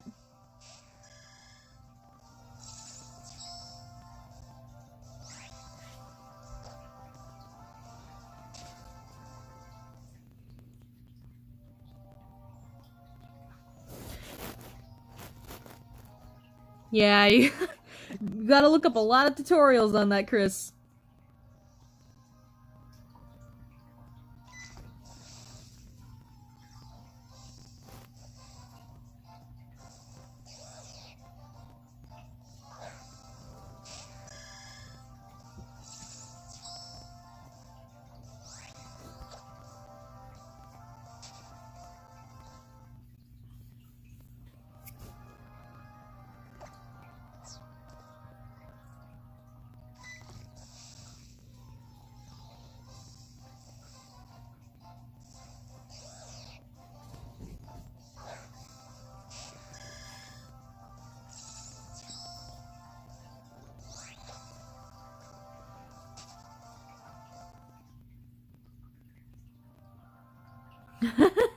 Take something that you can break.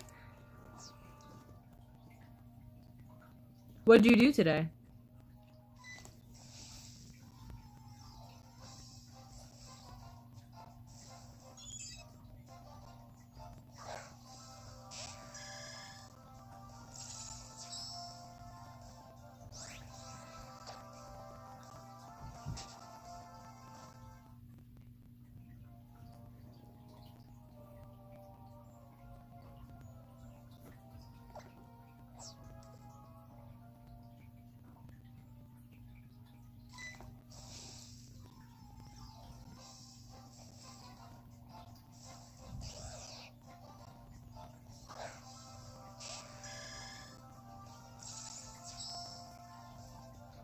Hey, fish is good. Seafood is like the one type of food that I never get tired of. I can eat a bunch of sushi, tuna, catfish, whatever it is, shrimp, crab, lobster. I never get tired of it. Ooh, scallops too. I could eat it every single day and never get bored.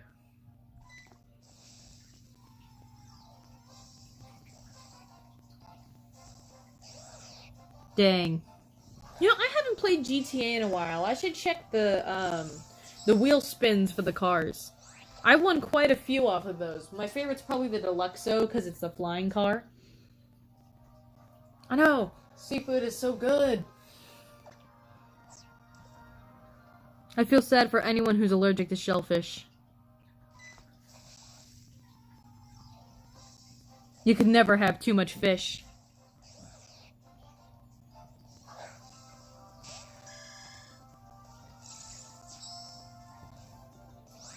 Like, nearby, we have I'm pretty sure it's a Japanese seafood buffet. I haven't been in a while, but that place is so good.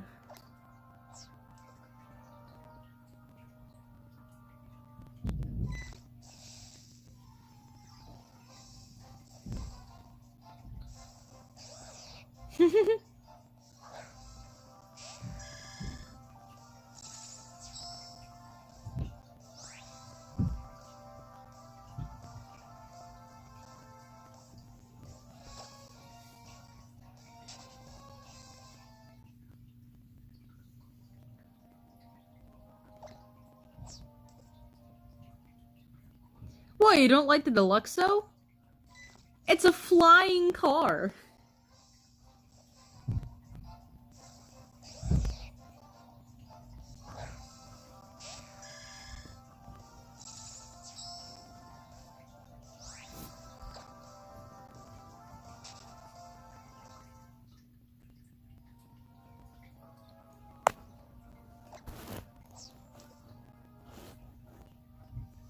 Dang, well, I love the Deluxo. It is so cool.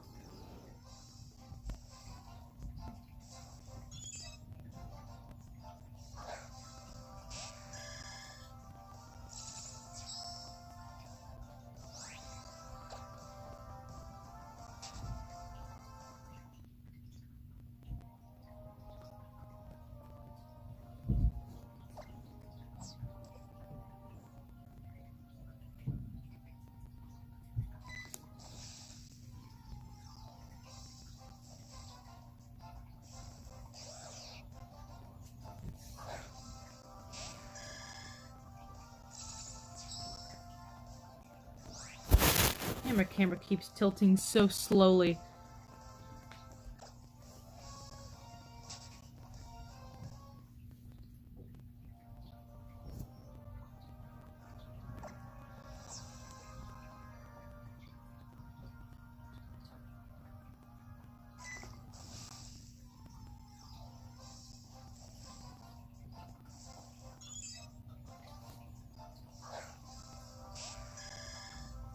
Alright, have a good night, Chris.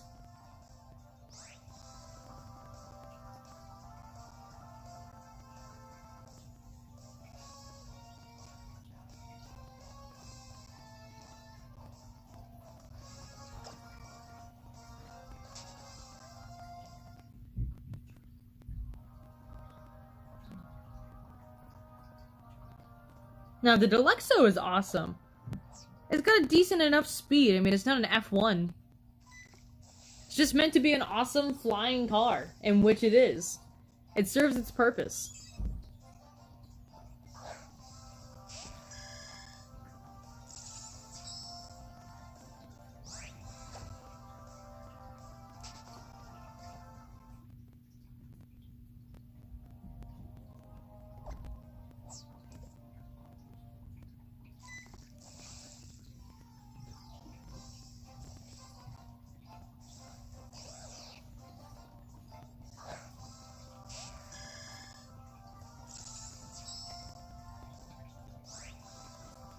Yeah, it's always a good idea to keep your cats indoors. Indoor cats live a lot longer than outdoor cats.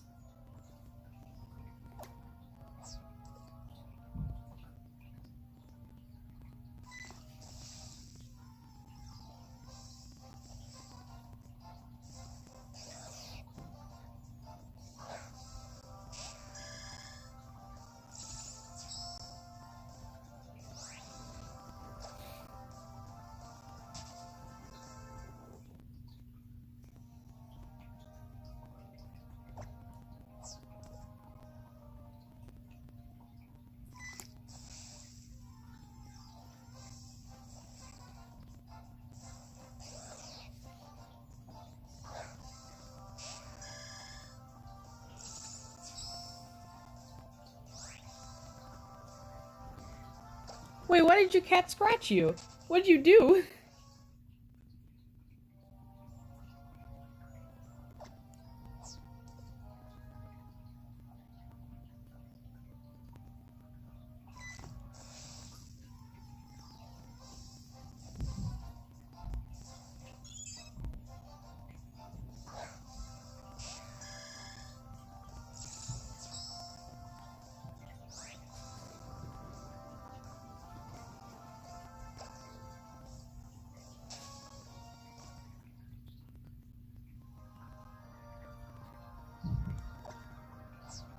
Dang, when I hold Tosker too long, he just squirms out.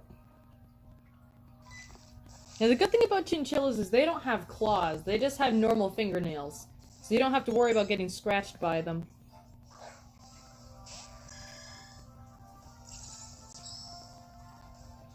Though they do have incredibly strong, sharp teeth. So if he ever feels threatened and there's nowhere to run, he will break skin.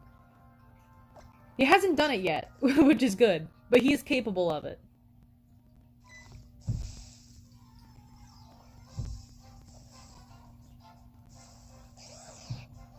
Gravity. The Earth's center of gravity comes from its core, so you're always being pulled towards the center. So if you're on the bottom at one of the poles, you're just going to be continuously pulled towards the center, so you don't fall off.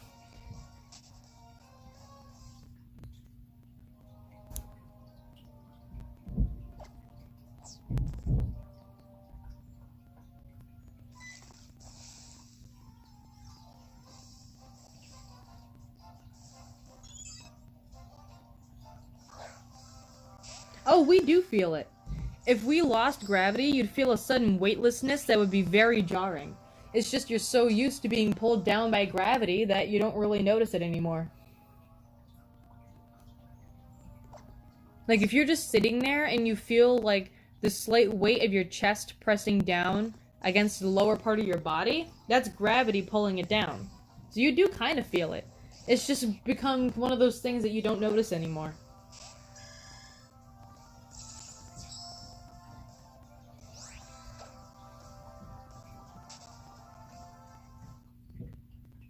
Like, if you leave your hand on your leg for too long, suddenly you won't even feel your hand on your leg because you've grown used to it.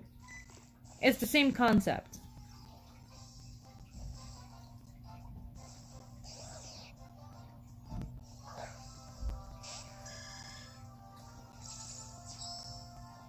Like, if we went to a lighter gravity or a heavier gravity, you would definitely feel the difference. But since this is what we're used to, you can't really tell. But jumping and then immediately going back to the ground, that's gravity pulling you back down.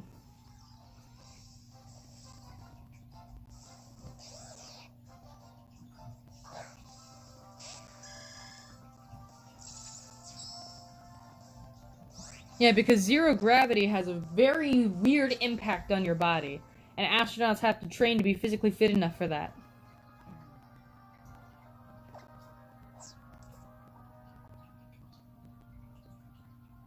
Yes, very, very, very, very powerful thrusters. It's why they have like 3 different stages of thrusters. They have to be able to break through Earth's gravity. Because Earth pulls you down for an acceleration of about 9.8 meters per second. And so when they're escaping Earth's pull, they have to be stronger than that 9.8. Which is why they have multi-stage rockets that like slowly detach and fall apart as they're escaping, because it takes so much power to be able to escape Earth's atmosphere. Experimentation. They tried a small amount. Oh, that didn't work. They tried a little bit more. That didn't work. And I guess they started calculating it and figured out the exact amount, and then they finally managed to pull it off in Russia. Russia was the first person to get a man in space. And then America was the first to get a person on the moon. So technically Russia figured it out, because they also sent a dog or a monkey up there.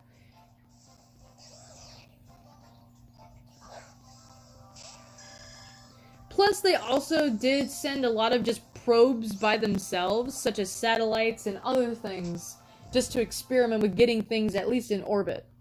So it did take a long time. There was this whole space race that happened back in the day between the Soviet Union and the United States, where they were trying to be the first to get a person in space. And since Russia beat us with getting a man in space, the United States was like, okay, we're gonna one-up you and put a man on the moon. I have no idea. Yeah, I do enjoy science. I'm one of those nerds where I can explain almost anything. I've studied so many different things. I just find it so fascinating.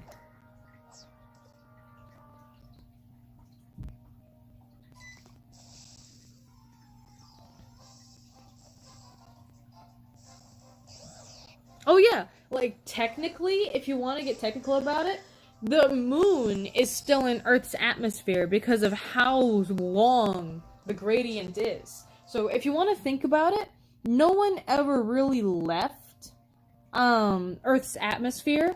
Like, yeah, we put a man on the moon, but he was still technically in super thin atmosphere. So to get someone out of the Earth's atmosphere, you'd have to go all the way to about halfway to Mars.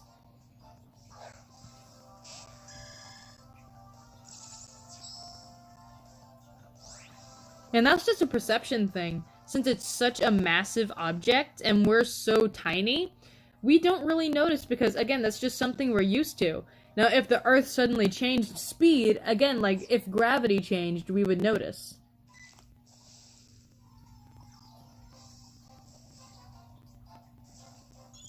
Yeah, because when the car starts moving, you start moving the same speed and you adjust. It's only when there's a change in momentum that you feel it.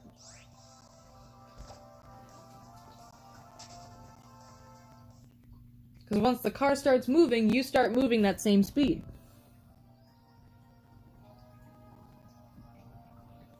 Oh yeah, because in space, there's no friction because there's nothing there. It's a pure vacuum. So on Earth, we would have friction from all of the oxygen and nitrogen in our atmosphere, but in space, there's no air, so there is no friction.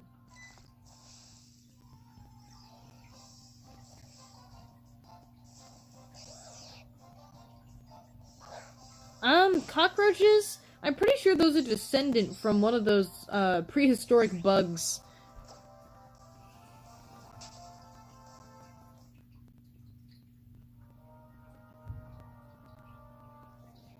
Just evolution over time, really.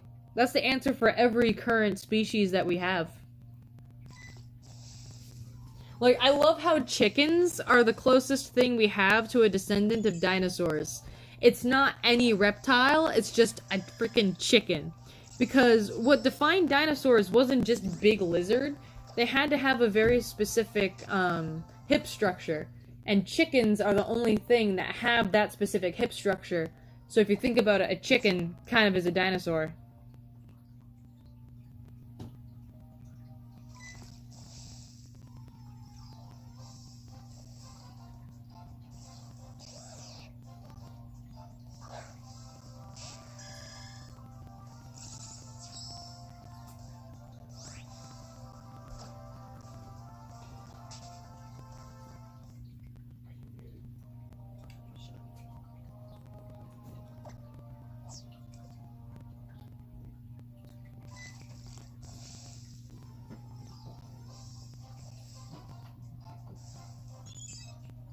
Yeah, cockroaches just evolved from other bugs over time.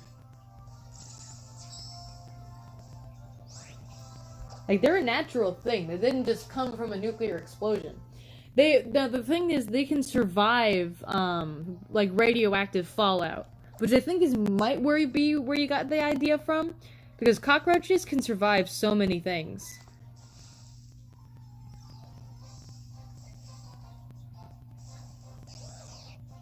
Like, they can survive a lot of things that we can't.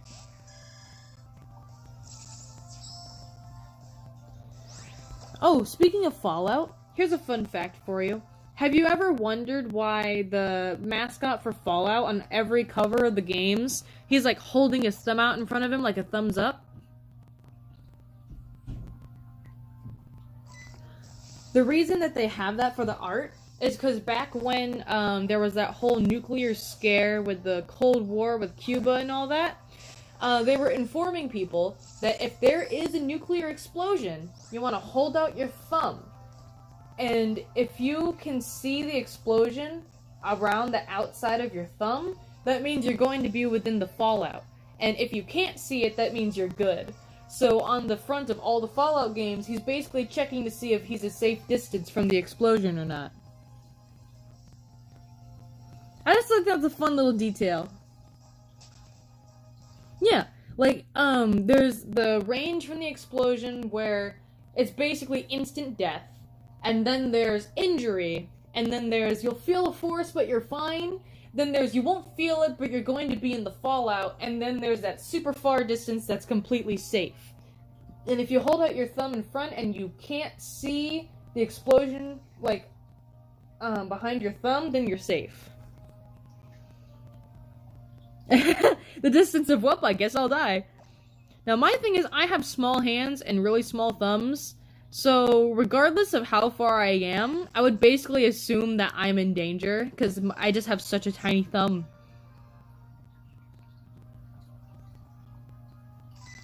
Like, if I'm standing next to any normal person, we both check at the same time, he'd be like, oh, whew, okay, we're good. And I'm over here panicking, we're gonna die!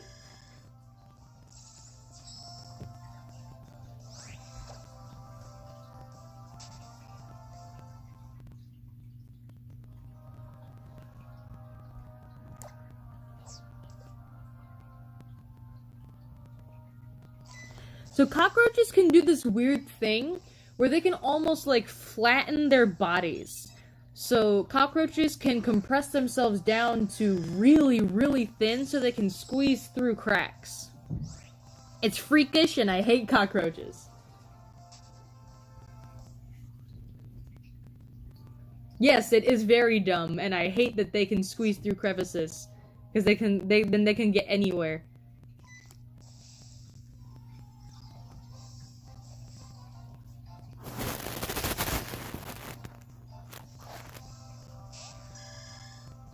Yeah, it's not cool. It's freakish. I do not like insects. There's certain bugs that I do like, but if they're like super dark with those long creepy ass legs, I do not like them.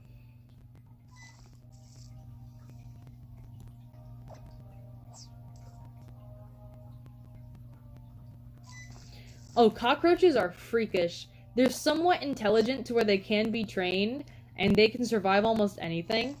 So, ugh.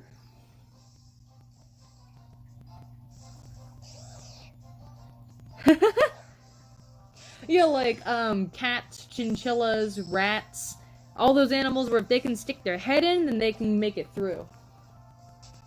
Like, one of the platforms in Tosker's cage has this small round hole.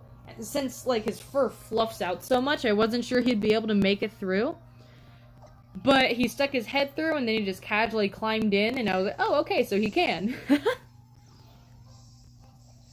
Oh, God. I had a teacher, he was my coding teacher, Intro to Digital Media and Technology, and what he would do is he hated when anyone had food, snacks, or, like, a drink that's not water in his classroom.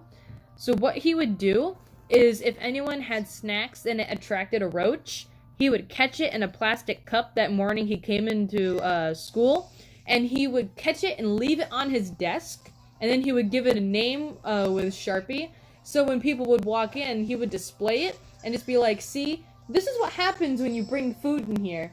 And if he caught anyone eating food that day, he would take the cup with the cockroach and put it next to them while they worked, and he was like, here, he's going to be your friend since you wanted to have food.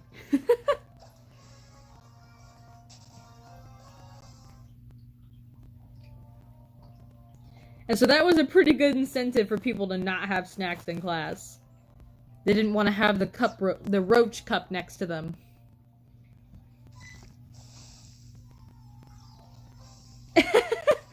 Why?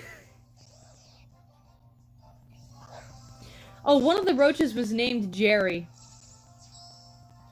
Jerry was put next to someone who had hot Cheetos. I don't know why you would want the cockroach next to you. Ugh. All the cockroaches where I am can fly. So, you're dealing with hissing, flying cockroaches. No thank you. Oh, hey, Malhair. It's been a while. How you been?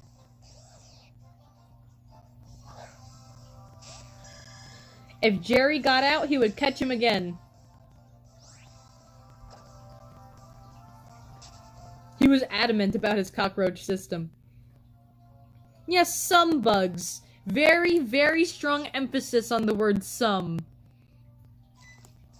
Like, I like butterflies, ladybugs are fine, grasshoppers are fine. Any bug that's not brown or black, I am perfectly fine with, because the ones, like, that are brown and black are just, like, shadows that can creep up on you from anywhere. It's just, ugh. I don't know what it is about them, I just don't like them. Now, there are some exceptions, like, I do like, daddy long-legged spiders. Those are brown, but I have no problem with those. I'm doing pretty good, just trying to do some casual, chain fishing. Oh, you missed it earlier. We were, SOS hunting in, my copy of Sun, and I was going for a shiny Vulpix, but we instead got a freaking shiny Vanillish. And I was going to kill it and keep hunting, but I flipped a diamond cartridge and it said keep it, so I was like, fine. Wait, daddy longlegs are ticks? I thought they were arachnids. Ooh, what kind of story?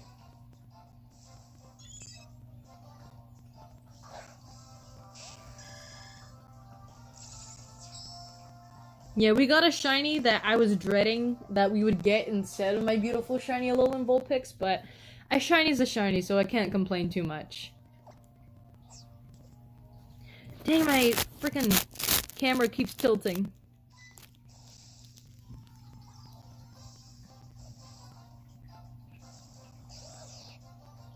Oh, true!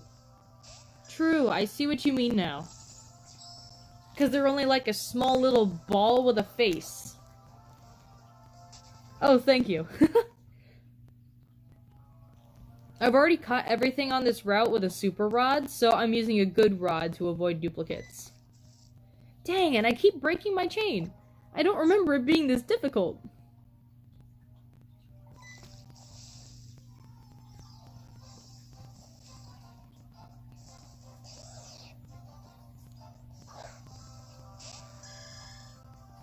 Ooh, Voltorb, let's go.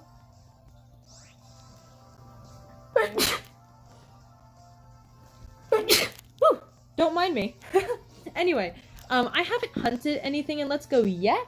I started to. I was going for a Nidoran male, but that didn't really go anywhere. I haven't played through the game enough to be efficient at it. Like, I don't even have lures yet. Oh, the screen blurred! How dare it! My camera doesn't want to focus.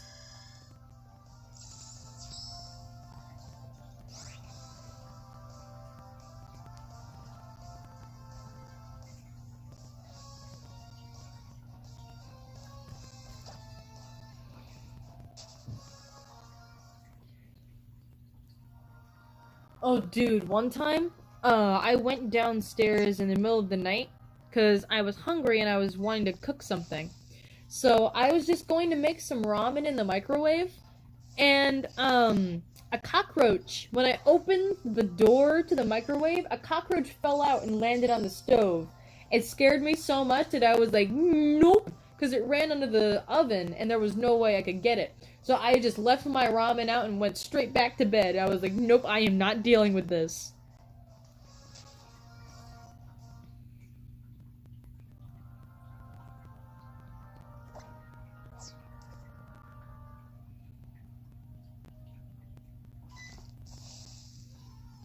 Oh yeah, so Purple.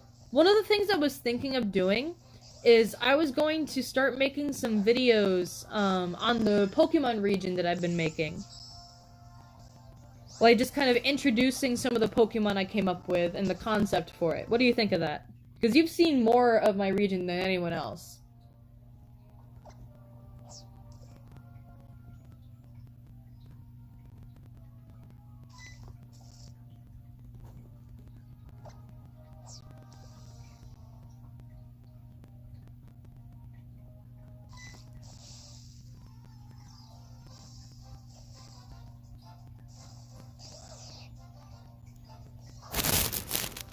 Oh, speaking of a cockroach running on you, when I was in basic training in, South Carolina, they have massive warrior fire ants, and those things are huge, right?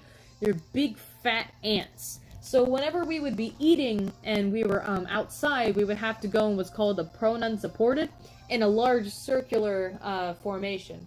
So you're in the dirt, and one day when, we were doing that, I felt like a small itch on my arm, so I just kind of shook out my sleeve, and a massive fire ant falls out of it.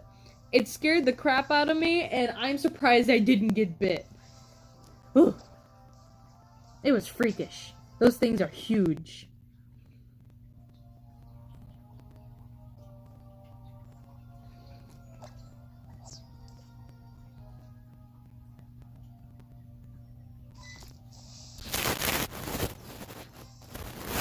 I'm trying to get the camera fixed. There we go. That looks pretty good.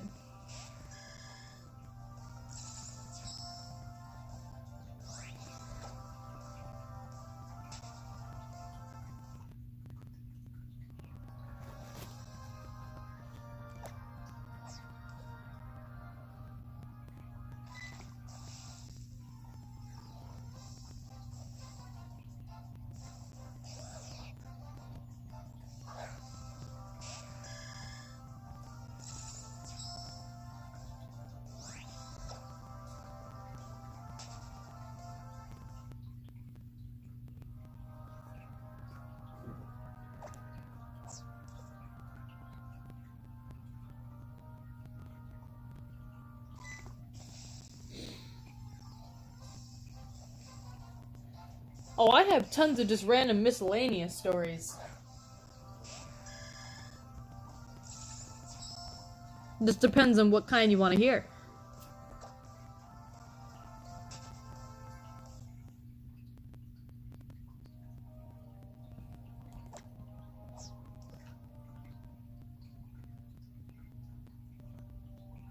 I just realized there's a huge blur in the bottom.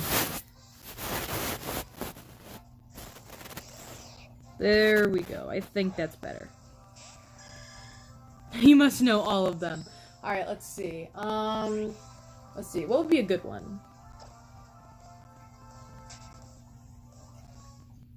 Okay, so my grandmother, she likes to send us random packages sometimes, right?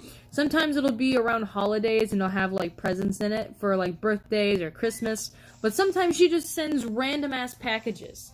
And one of them contained, you know, a couple snacks, like some of the non-perishable stuff. And on the bottom was this super creepy looking wind-up doll that kind of like sits there and it has those super weird beady eyes. And this thing, got a built-in music box, so you can wind up the back and it plays, I swear this is meant for a horror movie. It plays a super creepy song in minor key on a music box, and as it sits there, it slowly rotates its head around. Like, ugh! So I would leave this thing, like, up on a shelf, or, like, just somewhere downstairs, and no matter where I put it, it always ends up looking at me somehow. And it is freaky. I plan to, if one of my friends ever wants to make a horror short film, we are using that doll. That's terrifying and you kind of want it. I don't know where my grandmother got it or where she found it, but that thing, I swear, has something paranormal going on with it. I might just have to post a no-context video of just recording the doll.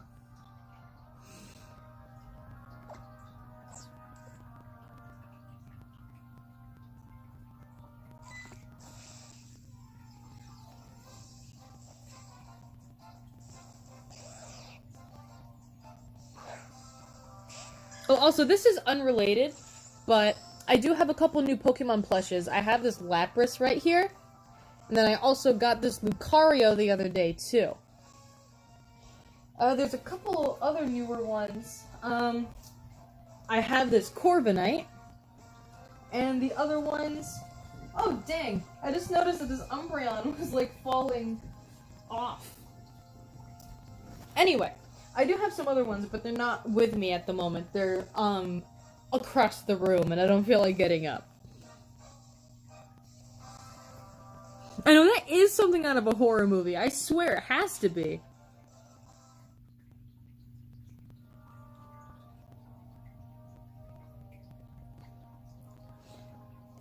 I might just have to go grab it to show you at the end of the stream. If someone can remind me, I will go grab it.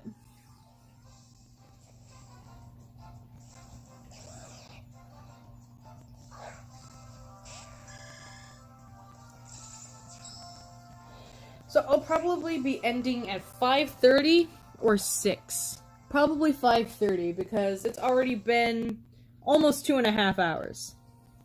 I will be streaming a lot longer tomorrow, though.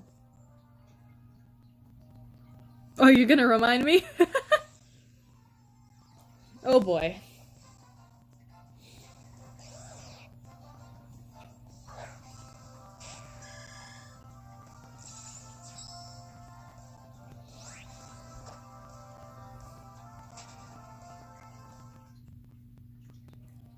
Yeah, Skrelp is pretty dorky.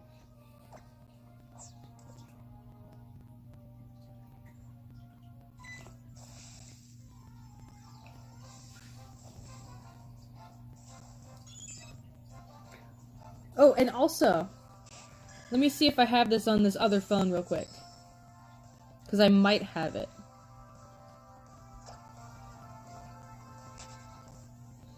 Yes, okay, I do have a couple Pokemon on here. I will show you one evolution line from my region. It just looks like it's a quick little spoiler for you guys. So this Pokemon right here, I don't know how well it's going to show it. I might have to adjust the camera a little bit. But this right here, this is the first stage of a 2-stage evolution. It's called Siryu. And then it evolves into this right here, which is Ramulus. These are going to be fairy types, and I'm thinking of making them normal types as well. So normal fairy. At least that's my plan. Anyway. That's just a little snippet of what I'm making for my region.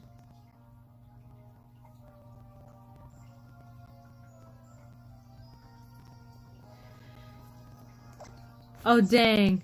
Okay, let me think. Well, don't overthink it.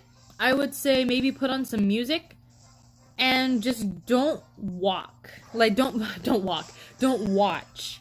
Like, just stare the opposite direction the entire time. Think about something else. Maybe put on, like, Owl House as a distraction. And then, if you don't think about it, it'll just be a small pinch and it'll be over with. Because I personally don't have a problem with needles.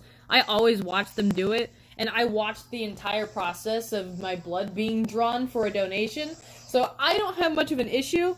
But from what I know of people who have, like, squeamish issues with needles, just don't watch and distract yourself.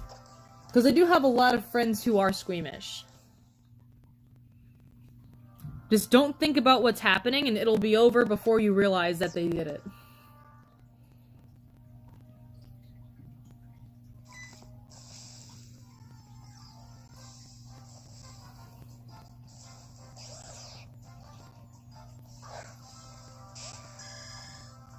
What do you mean, like, being stung by a bee but scary? The concept of being stung by a bee is very terrifying. I am perfectly fine with needles, but I am petrified of bees, wasps, hornets, and yellow jackets. I've never been stung, but the idea of being stung is horrifying to me.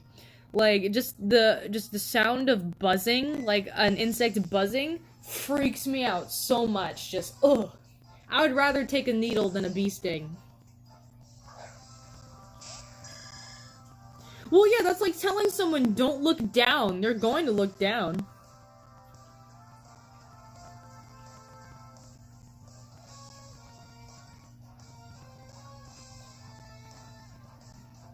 Like, my thing is, I've been growing more comfortable around them, like, in terms of bees, because bees have a reason to not sting you. If they do, there's a very high chance that they'll die. But with wasp, they can sting you as many times as they want with no regrets, so they're a lot more aggressive. So I feel more comfortable around a bee than a wasp, but I still don't like them.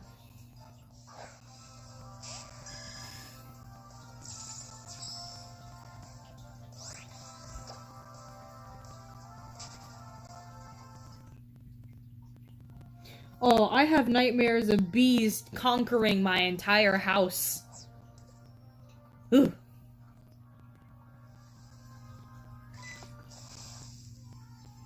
Like just waking up one day and finding a swarm in your house. I blame that really crappy movie by Disney, 16 Wishes, because that's how the movie starts. I blame that.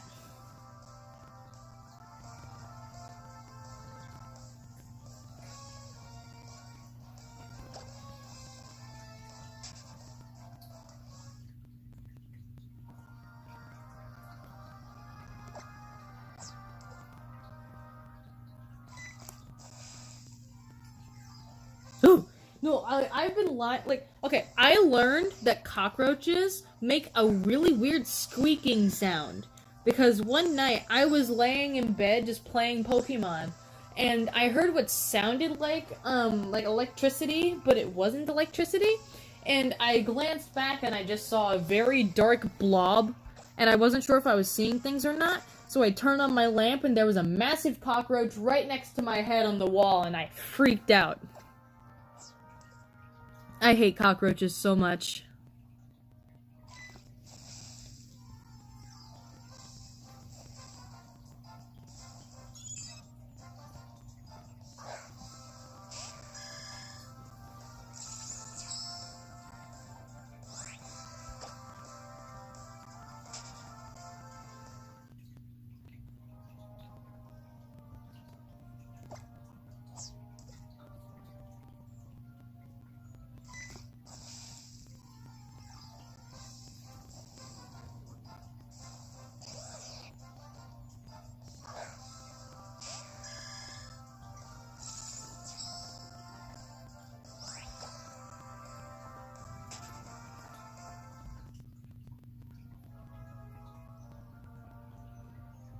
Oh, Llama, I've been in the bathroom and had a cockroach climb onto the door itself.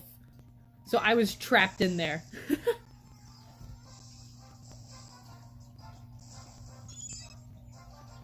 Like, there was this one time where I was just casually in my room.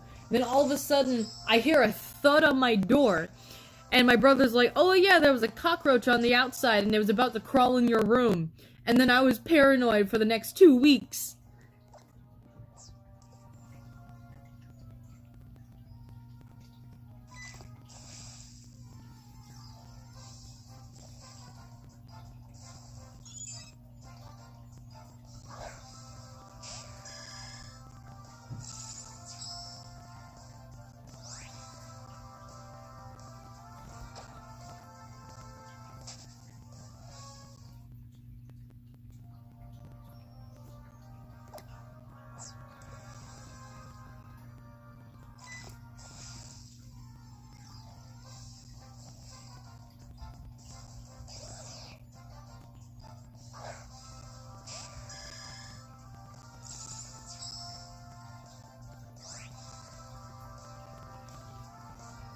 Oh, no. The worst thing is if there's a cockroach in my room, and then whoever I go to find to kill it, they can't find it. I'm sleeping on the couch. Like, there is no way I will be sleeping in my room with a cockroach spotted that was not killed. I cannot handle it. I will avoid my room like it's on fire for as long as I can. The couch suddenly becomes so comfortable when there's a cockroach in my room.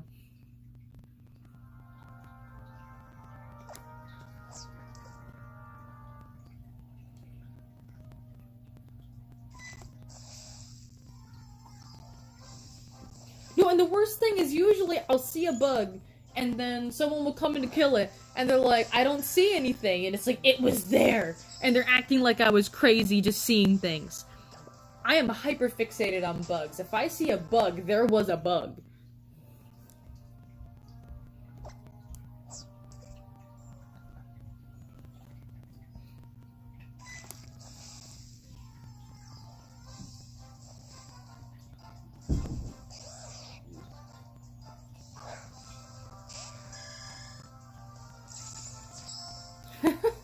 No, my hamster just ran out of her little corner where she just piled all the bedding, and she picked this one little specific corner as her pee corner, and then she ran right back into the gigantic mound.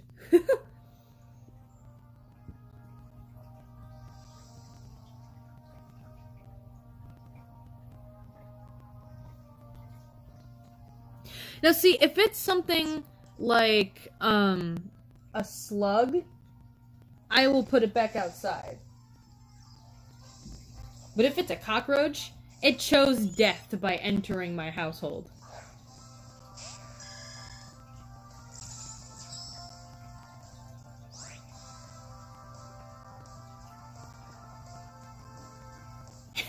It's like she climbed out of the mound, ran to the corner, peed, then ran back in.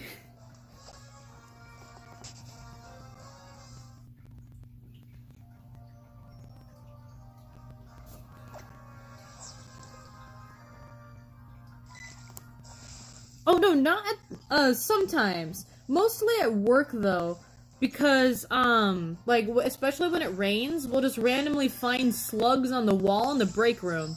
So I just catch it in a cup and let it outside.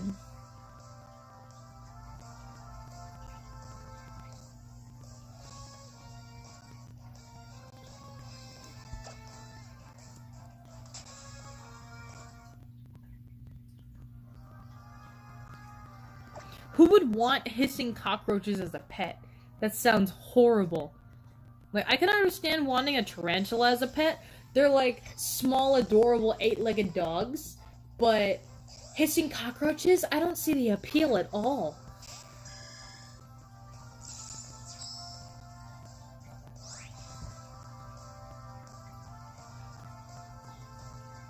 Oh, okay, I see what you mean.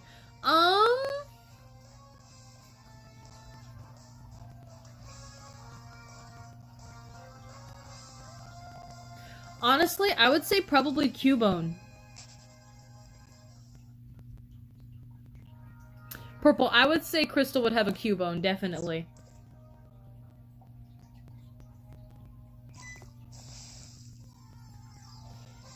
But no, one of my teachers, she was a science teacher. She had a guinea pig, a bearded dragon, a gecko.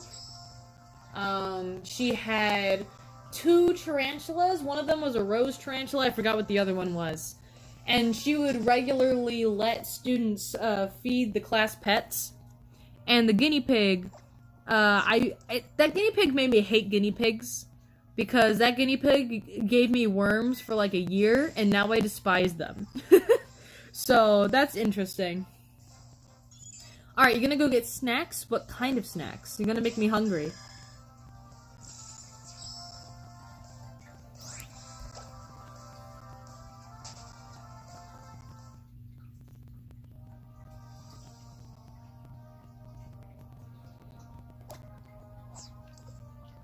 Dang, we got 10 minutes left.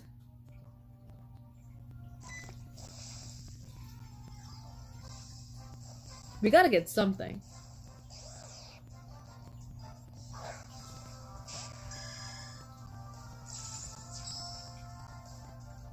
Oh, okay. So I do have this other story. So, this was, I think, around 1 o'clock in the morning. I went downstairs because I was hungry. Again, another one of those situations. My dad was in the den playing Call of Duty, right? So I went to the stove and I was just gonna cook some eggs. I'm a weird person. I'll cook eggs at 1 in the morning. So I was really tired and I was just thinking how hungry I was. So after I made the first 2 eggs, I was like, you know, I'll make one more. I'm pretty hungry. And for a split second, I had forgotten that, you know, aerosols are flammable. So, like an idiot, over an open flame, I took that aerosol Pam baking butter spray and I sprayed it directly into the pan that was over a stove with an open flame. It sat there for a moment, then there was a sizzle, and then this massive fireball whooshed up from the pan. And it is miraculous that I did not get burned and nothing caught on fire. But my dad just saw this massive flash of like orange light and he quickly ran in like, what just happened? And I was like, I was making eggs and I made a fireball.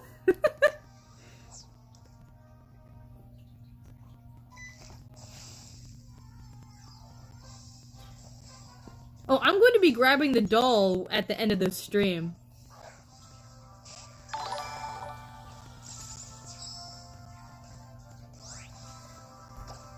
So I can at least say that I have made a fireball before.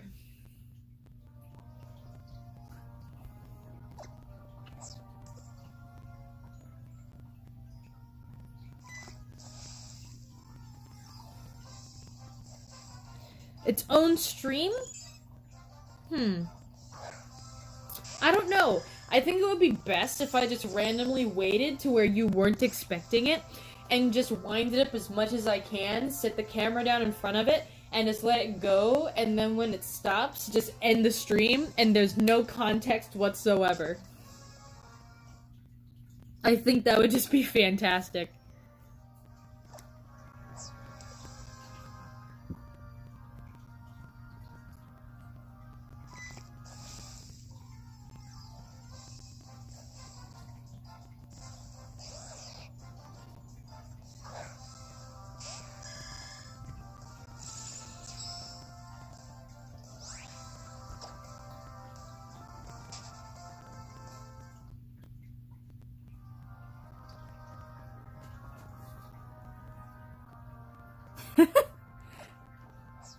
I think that would be a perfect way to do the doll stream.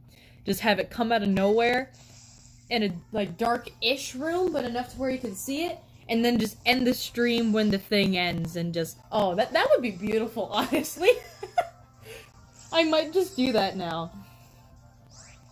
I'm gonna plan it out. Alright, cool. Alright, my phone is getting on really low, so I'm going to go do that now, alright? I'm gonna go grab the potentially possessed doll. You can stare at part of Shink's face. And I will be right back.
What else would I use it for?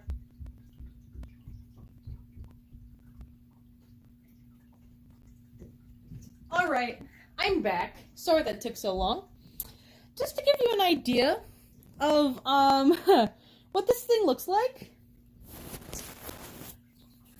This is the face. Just soak this in for a moment. Imagine this being up on a high shelf, and this thing is staring down at you.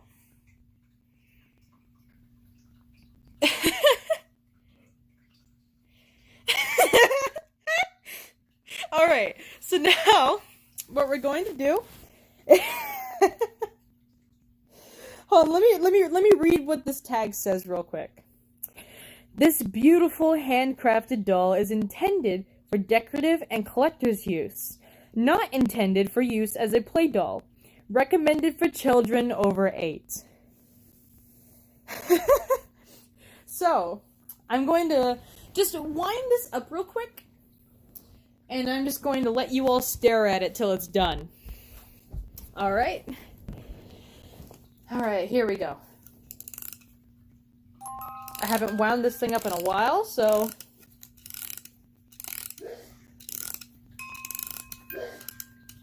Here we go. You can already hear the music, can't you? Now, this is what it looks like when it's on.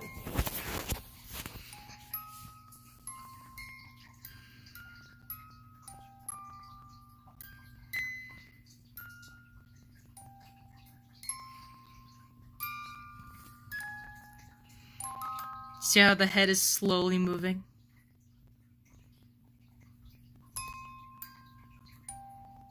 I think the head got caught. Hold on, let me move this forward. There we go.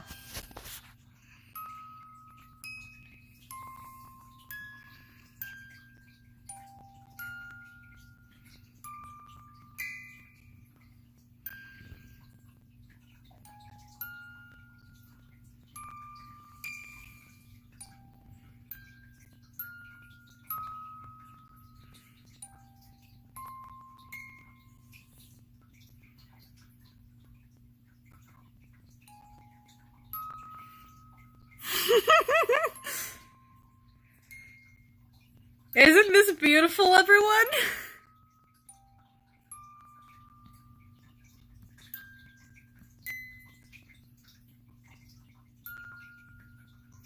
Oh, that running water noise is from my fish tank.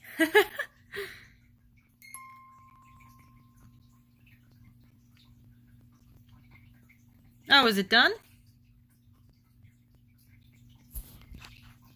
You done?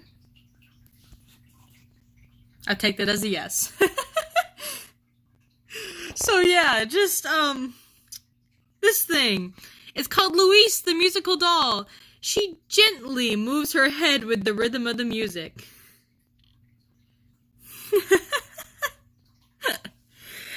Alright, I'm gonna go put her back. So yeah, what a wonderful way to end today's stream.